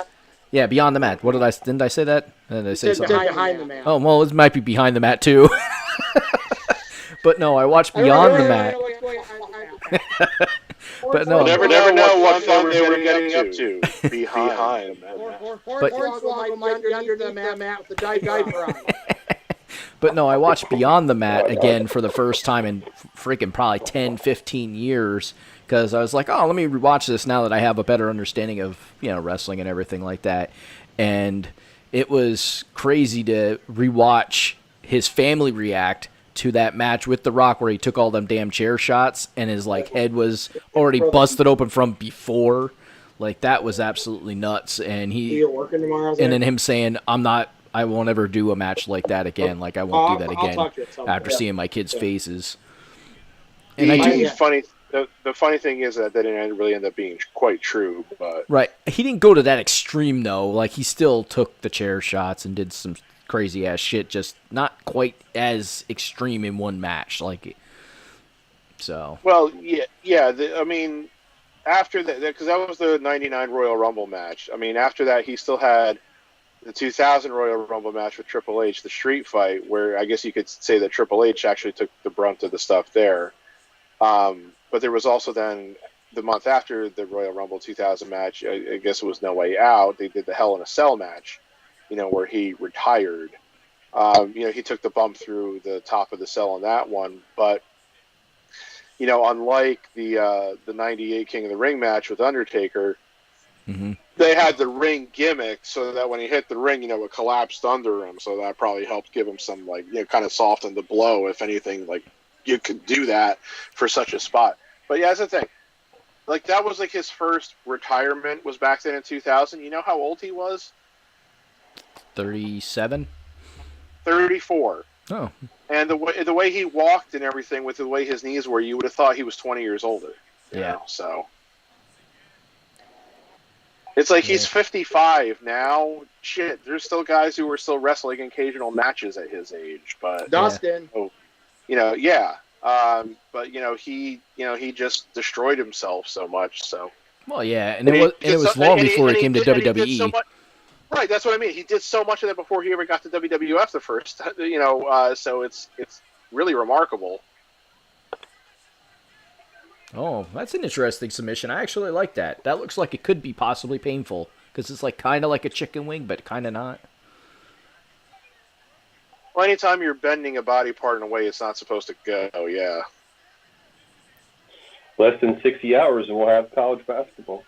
Pat, remember? Ooh, fancy. Remember that when The Rock hit Ken Shamrock with the chair that time? That was fucking nasty. I do. See, that's the thing. It's when people talk about the nastiest chair shots they've ever seen. That's one of them for sure. But I think people forget about that a lot because it didn't happen at a big show. Didn't that just happen on an episode of Raw? Yes. Yeah. It almost seems unfortunately again if something doesn't happen at a big show or a big pay-per-view. McIntyre can't break a table again. Oh man. Jeez. Yeah, and that's gotta hurt. What are they doing with these tables that they're not breaking for? I don't know, Joe. It doesn't make any sense. Let's try again. There So we dumb. go. Drew's please break, please. Oh, it broke this time. He 100% was probably please break, damn it, please break. Oh my god. And anytime Masato Tanaka fought, he took sick chair shots too. Jesus Christ. Oh God. But again, the Rock Shamrock one will always kind of really in my mind kind of elevates that in terms of being a sick chair shot is that Shamrock dares him to do it, really. Yeah. And it's he knows that he's going to do it. Okay, from the storyline perspective, it's he knows that he's screwed, and he's just come on, hit me with your best shot, and Rock obliges. Rock hit a grand slam. Oh, now the barricade's broken. and from the real life aspect of it, Shamrock is basically saying, "Come on, hit me with your best shot. Let me see what you got." Shamrock's just a crazy asshole and an individual to begin with. He's just insane. It is fucking nuts. And that had to give him a straight up concussion too when he hit him like that. There's no doubt he was concussed instantly. I know he was only in WWF for about 2.5 years, but I really feel like he's become kind of underrated in a way. Because I feel like his back with TNA. Yeah, I know. I just feel like the impact that he made changed things more than I think a lot of people kind of really appreciate. I'm not saying he was the greatest worker or mic guy or anything, but I do think he brought something new to. They just told the crowd to start chanting, "This is awesome." Yep. I mean, I just think that Shamrock brought something new to the promotion, which kind of helped. Like again, was another thing that kind of helped accelerate the Attitude Era. So yeah. Because you don't watch AEW, Pat. If you probably haven't seen when Sammy Guevara threw the chair at Matt Hardy and threw it from way too far away and just completely busted him open. Well, I mean, I've heard about the spot and everything because this match has actually been pretty decent, but they're giving him a lot of time. A lot of time for this match. Well, I mean, it's like your two brands champions, so there should be, but yeah. I mean, yeah, I heard about that spot because it got pretty controversial on the net and everything. So, and wasn't that the one where again that they let Hardy keep wrestling the match? No. This is something different. That just happened on a regular weekly show. Like they were like, it was like after a match was over, Sammy was like in the corner, like outside the ring, and he threw a chair at Matt Hardy as hard as he could, and Matt Hardy was about 10 feet, or he was closer than he was supposed to be, so the chair jacked him open like on impact. Oh my Sweet. Some of the time on AEW, it's fake blood. Like Cody doesn't always blade. Like sometimes it's fake. But the Matt Hardy one was definitely real. And the Butcher got busted open 2 weeks ago, and he was definitely legit busted open too. Like it wasn't fake blood. We're gonna get the Superman punch. He's getting excited. He's getting psyched. Oh, you're mine. I just think that stuff kind of, you guys are ahead of me again now somehow. Ref bump. Oh man, what the hell? Play more to the ref too, essentially. Well, could we get an interference spot here? I wonder. This could be the Undertaker. The Undertaker could come. No, it wouldn't be the Undertaker. Yeah, here it comes. They did that. Here he comes. He's got to make it up to his tribal chief.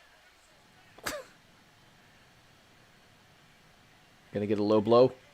Are we gonna see the low blow? It could be a low blow. Hit him in the balls. But I don't know, there it is. Low blow. I called it. You talk about that stuff with AEW, they're really getting borderline irresponsible then. I mean, that's...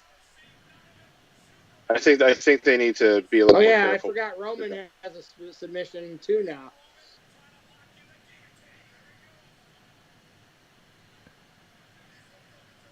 It's the somebody else. Didn't somebody else used to do that? Yeah, there's been other people that have done this. I can't think of who, but yes.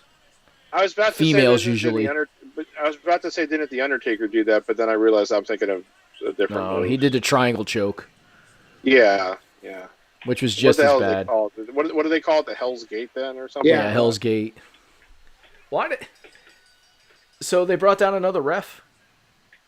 Yeah. Yeah. Yep. What the fuck? That's what you're supposed to do. I mean. So Uso earned his seat back at the table. If Roman acknowledges that he did it. Yeah.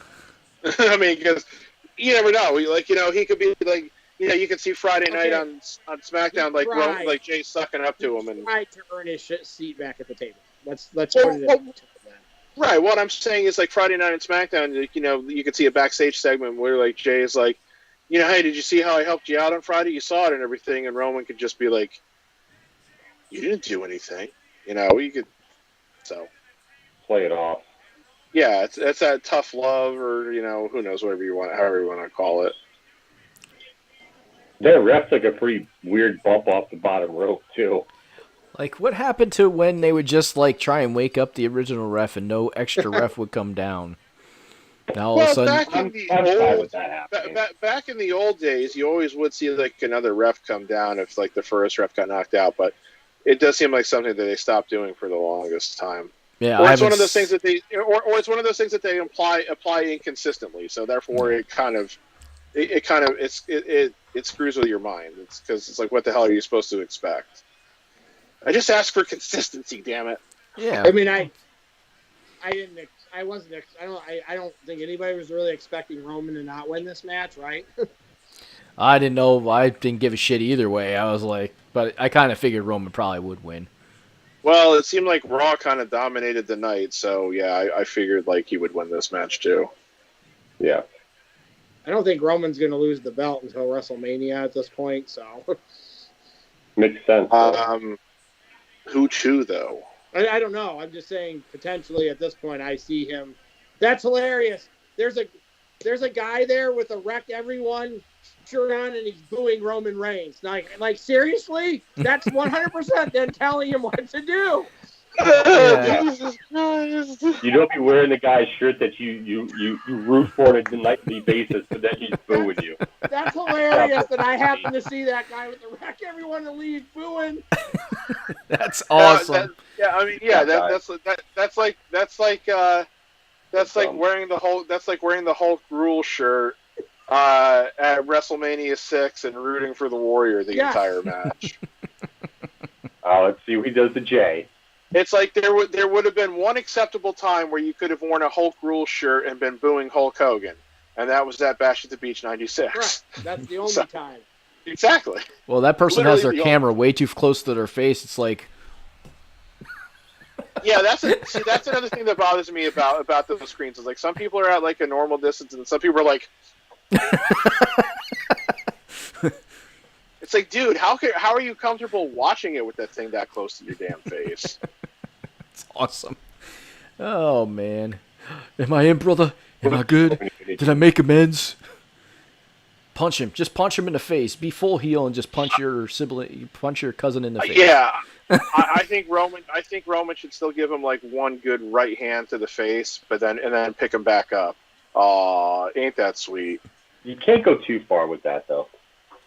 With being like super heel. Yeah.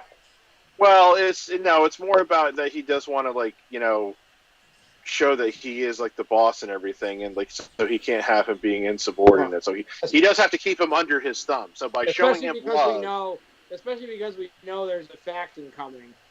With Usos and Roman and I don't know who else. What are they going to call them? The Islanders or some shit like that? Like rehash that name or something? I doubt it. They might just call them the family, or I'd say call them the tribe, but some people might say that that's insensitive, even though it comes out of a real place. But that's probably something that they should just probably avoid for the sake. They'll come up with some Samoan word to use for. Well, if they do that, that's fine. I mean, because that makes sense to me, Then that I'm hoping they do at least. Yeah. Oop. Do we want to stay on for the Broken Skull sessions? No, we don't want to stay on for that. I need to. Sunday night, I got stuff I need to get done. Oh man! Exclusive locker code for American Badass Undertaker attire on Undertaker 30 Survivor Series. Ooh. Very cool. He looks very weird there. in that video game rendition, he's got a weird stare on his face. He does. Ladies and gentlemen, who the hell is Mike Rome? Mike Rome. Is he just Who's Mike Rome? He's Mike Rome. No, I'm serious though. Is he just like one of the regular ring announcers now? Because I don't ever recall seeing the name. Oh, before. Shane O'Mac. Oh, so what? Money. So AJ's going to be spoiling this for me because he sounds like he's about 10 seconds ahead of me again. Quite possibly. Yeah, I think he is ahead. You know what? I guess the big question for this is actually, no, I already know the answer, so forget it. I won't even ask it. I just hope they don't set anything up for a future match. That's all I care about. Well, I mean, he's the one who said there's nothing left in the tank. So I just paused it, Pat, for like 5 seconds. So Well, you didn't have to. Yeah. I appreciate that. Here comes somebody we were talking about earlier. So we got to bring the big show down for That's the twin Undertakers. brothers. Yes, everybody that's going to be watching this either now or possibly in the future, take a look at the big show and then take a look at our friend Darth Pat. They could be doppelgangers. They are third cousins. They just do not know it yet. I'd be proud to call him my cousin if he was. Yeah, you'd be like, I'm related to a professional wrestler. Haha, suck it. Wow, he didn't go over the top rope? Is he not feeling good, or did he not want to risk ripping those nice dress clothes? I would go with not. Probably didn't want to rip the nice dress clothes. You know, it's still really funny when you look at Big Show now and you go back. Technically, he's not a Hall of Famer yet. He hasn't formally been inducted. Why are we bringing all these guys down? Like, why? What the fuck is the purpose of this shit? Use with them. Because they were like Undertaker's friends or rivals, you know. But anyway, what was I trying to say? You go back and you look at Big Show when he first broke in back in '95. He did some pretty agile shit that, you know, guys his size aren't supposed to be able to do and everything. But, you know, I think he definitely got lazy and everything. Or I don't understand why. Well, okay, I do understand why Jeff Hardy's coming down. I think Cole just mentioned their ladder match in 2002. Yep, I was at that Raw that night. I do remember watching that live and going, "God damn, for a Raw match, this is pretty amazing." Is he gonna take down his hoodie, like, or is he gonna leave it up? Like, it's probably for the best if he leaves it up because God only knows what his hair looks like. He did also wrestle earlier tonight, wasn't he? In that battle royal. Yes.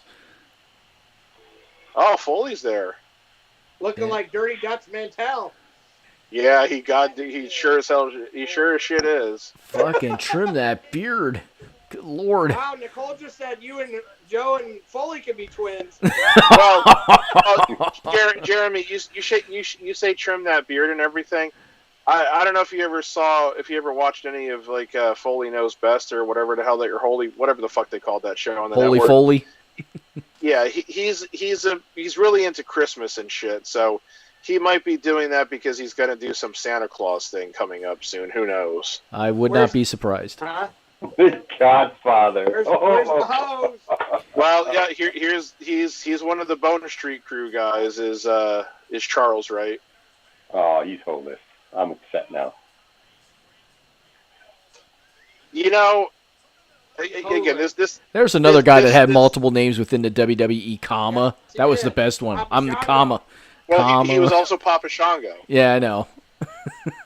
Fucking comma. When I realized that the Godfather was Papa Shango, even though I was like already into my teenage years then, it pretty much did. Yes.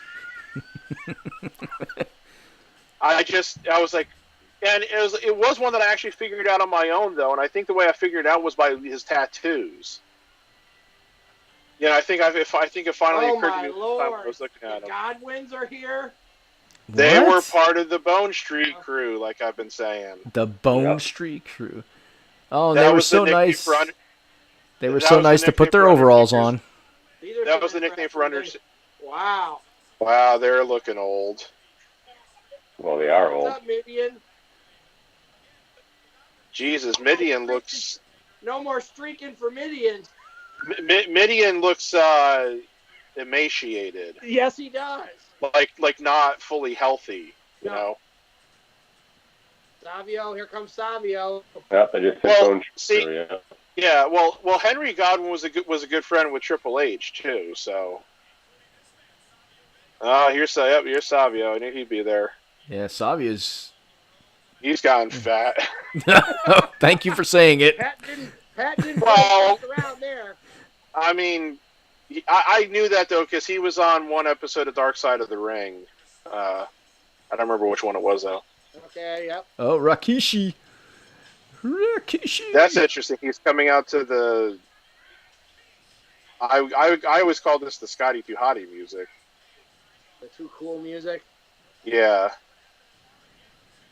There is one member of the Bone Street crew who, of course, will not be there. That would be Rodney. Rodney Mack. No, Rodney Anawa, Yokozuna. Oh, okay.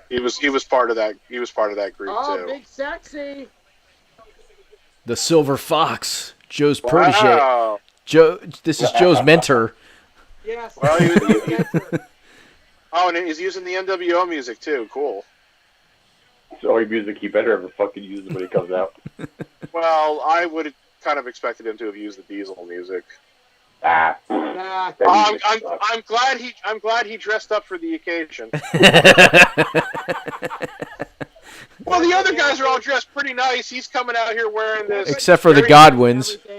Very casual. Well, the Godwins are wearing that, so I think people remember that it's the Godwins. You know, he's wearing fucking jeans. Nash wears that to a funeral. Booker T. The five-time. Kevin Nash is The wardrobes those guys are wearing. Here's my guy, Booker T. I'm waiting for one of these guys to come down with a mask on.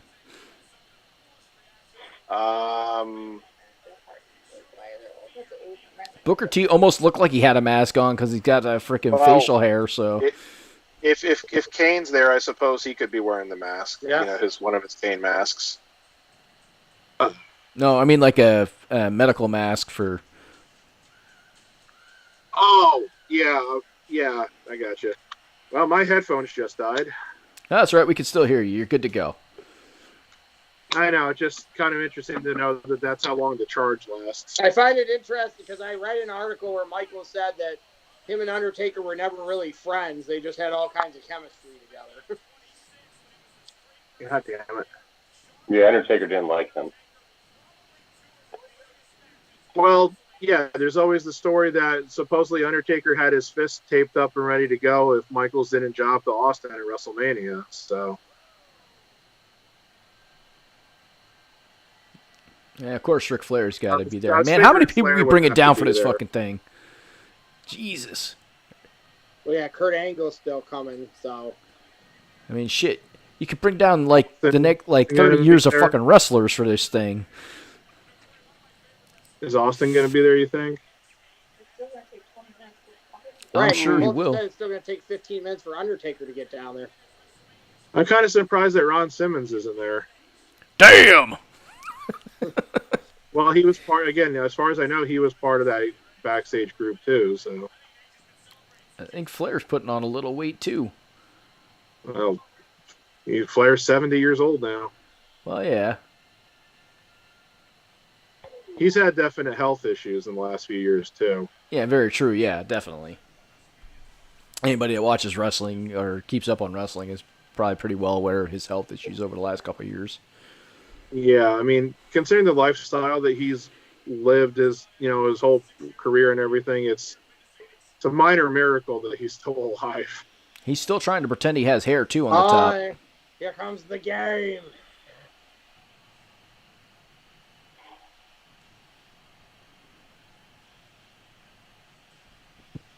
Oh, yeah, the game. I still think that's one of the dumbest nicknames they ever gave. I am the game. I remember the first time I heard him say that, I was like, what? Do you know how to play the game? Can you use a joystick? You prefer joystick or paddle? That's what she said.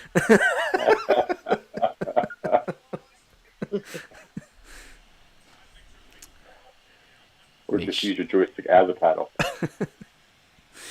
Oh, man. Yeah, I never... The game didn't make sense. King of Kings, cool. Here's the game. Kane. Asking you shall receive, Patrick.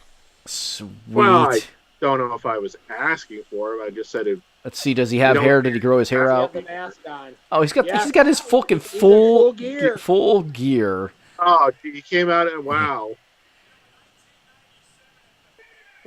Well, you know who else I really hope comes down, though I kind of doubt he will? Brother Really? Full fucking get up for this thing? Come on, man. Have a little respect for yourself. I think he's just trying to prove to everybody that he hasn't gotten soft, but he quite obviously has. Yeah, fix your elbow. 50 years old now too, so. Yep. Fix your elbow pad like you're going to drop an elbow on somebody sometime soon. Like, what the fuck? Oh, come on, you're not going to like the pyro? Have you lost your powers, Glenn?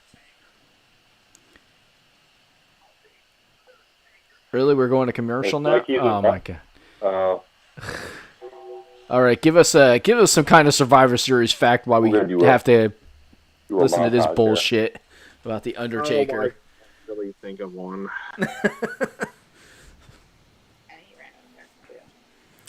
Well, okay. This is an interesting factoid, I guess, maybe. Did you know that The Undertaker, The Rock, and Sting all made their WWE debuts at Survivor Series?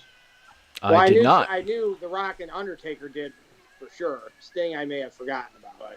Yeah, Sting did too. There's other guys who have as well, but to me, those are kind of like, I mean, those are three huge names, so. Yeah.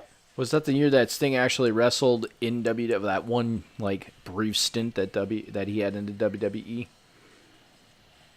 Well, yeah, yes and no. It's like it was in 2014. It's when they did the big Team Cena versus the Authority match, where the stipulation was, if Cena's team won, then the Authority, which meant basically Triple H and Stephanie, they had to go away, which didn't last very long. And if the Authority team had won, then everybody on Team Cena would be fired, which ended up happening anyway for a brief period, so it was kind of stupid. But Sting showed up at the end of that match to make sure that Triple H, that he lost. So he put Ziggler on top of Rollins to get the pin and everything. Mm-hmm. It was a good debut, and then of course they went then to the WrestleMania match between him and Triple H the following year, and of course fucking Triple H wins. Something that even Scott Hall was amazed by. Yeah. Oh, my feet just froze. I am frozen. Uh-oh. Well, no, my feed to the Survivor Series just froze. Oh. At least you're not missing anything. No, I'm frozen right where Foley was about to hit the table off of the top of the ring, off of the top of the cell. Well, that's a kind of a cool spot to be frozen on. Yeah. It's just like...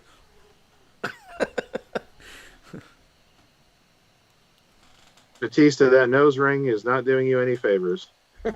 Oh, Batista's there? Sweet. No, it's like a video package that they're showing.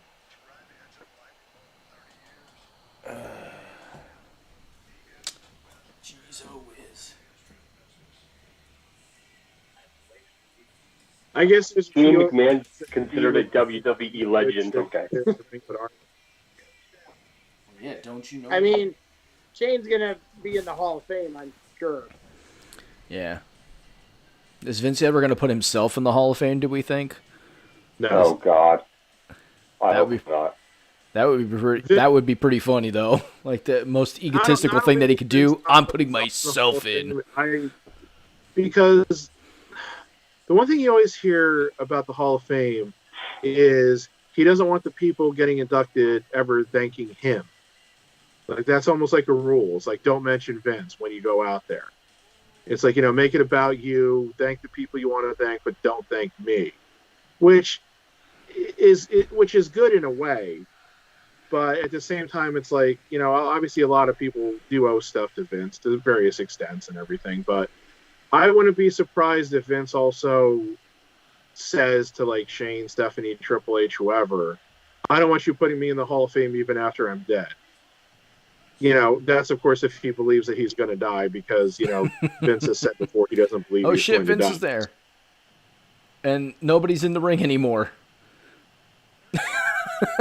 What the hell happened to everybody?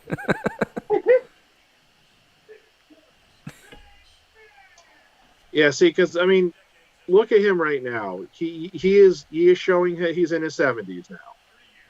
So yeah, his voice is not as strong.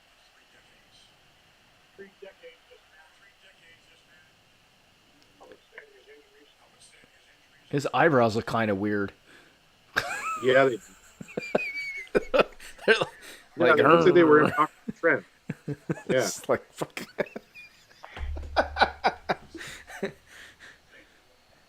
It's like he's trying to have sinister eyebrows, like some women have those eyebrows that go up and then back down. He's like trying to have the sinister eyebrows, like ha ha ha ha. The Morticia Adams. Ah, poor Vince. He's still got a full fucking head of hair, man. That dude's still got all his hair, though. Crazy.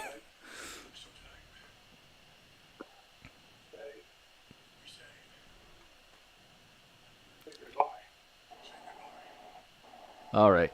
So at this point, because nobody needs to hear us talk about this bullshit, I'm going to say good night. Well, good evening, good night, goodbye, and we're going to end our live feed on this. Have a good night, everybody. Peace out, and we hope you enjoyed.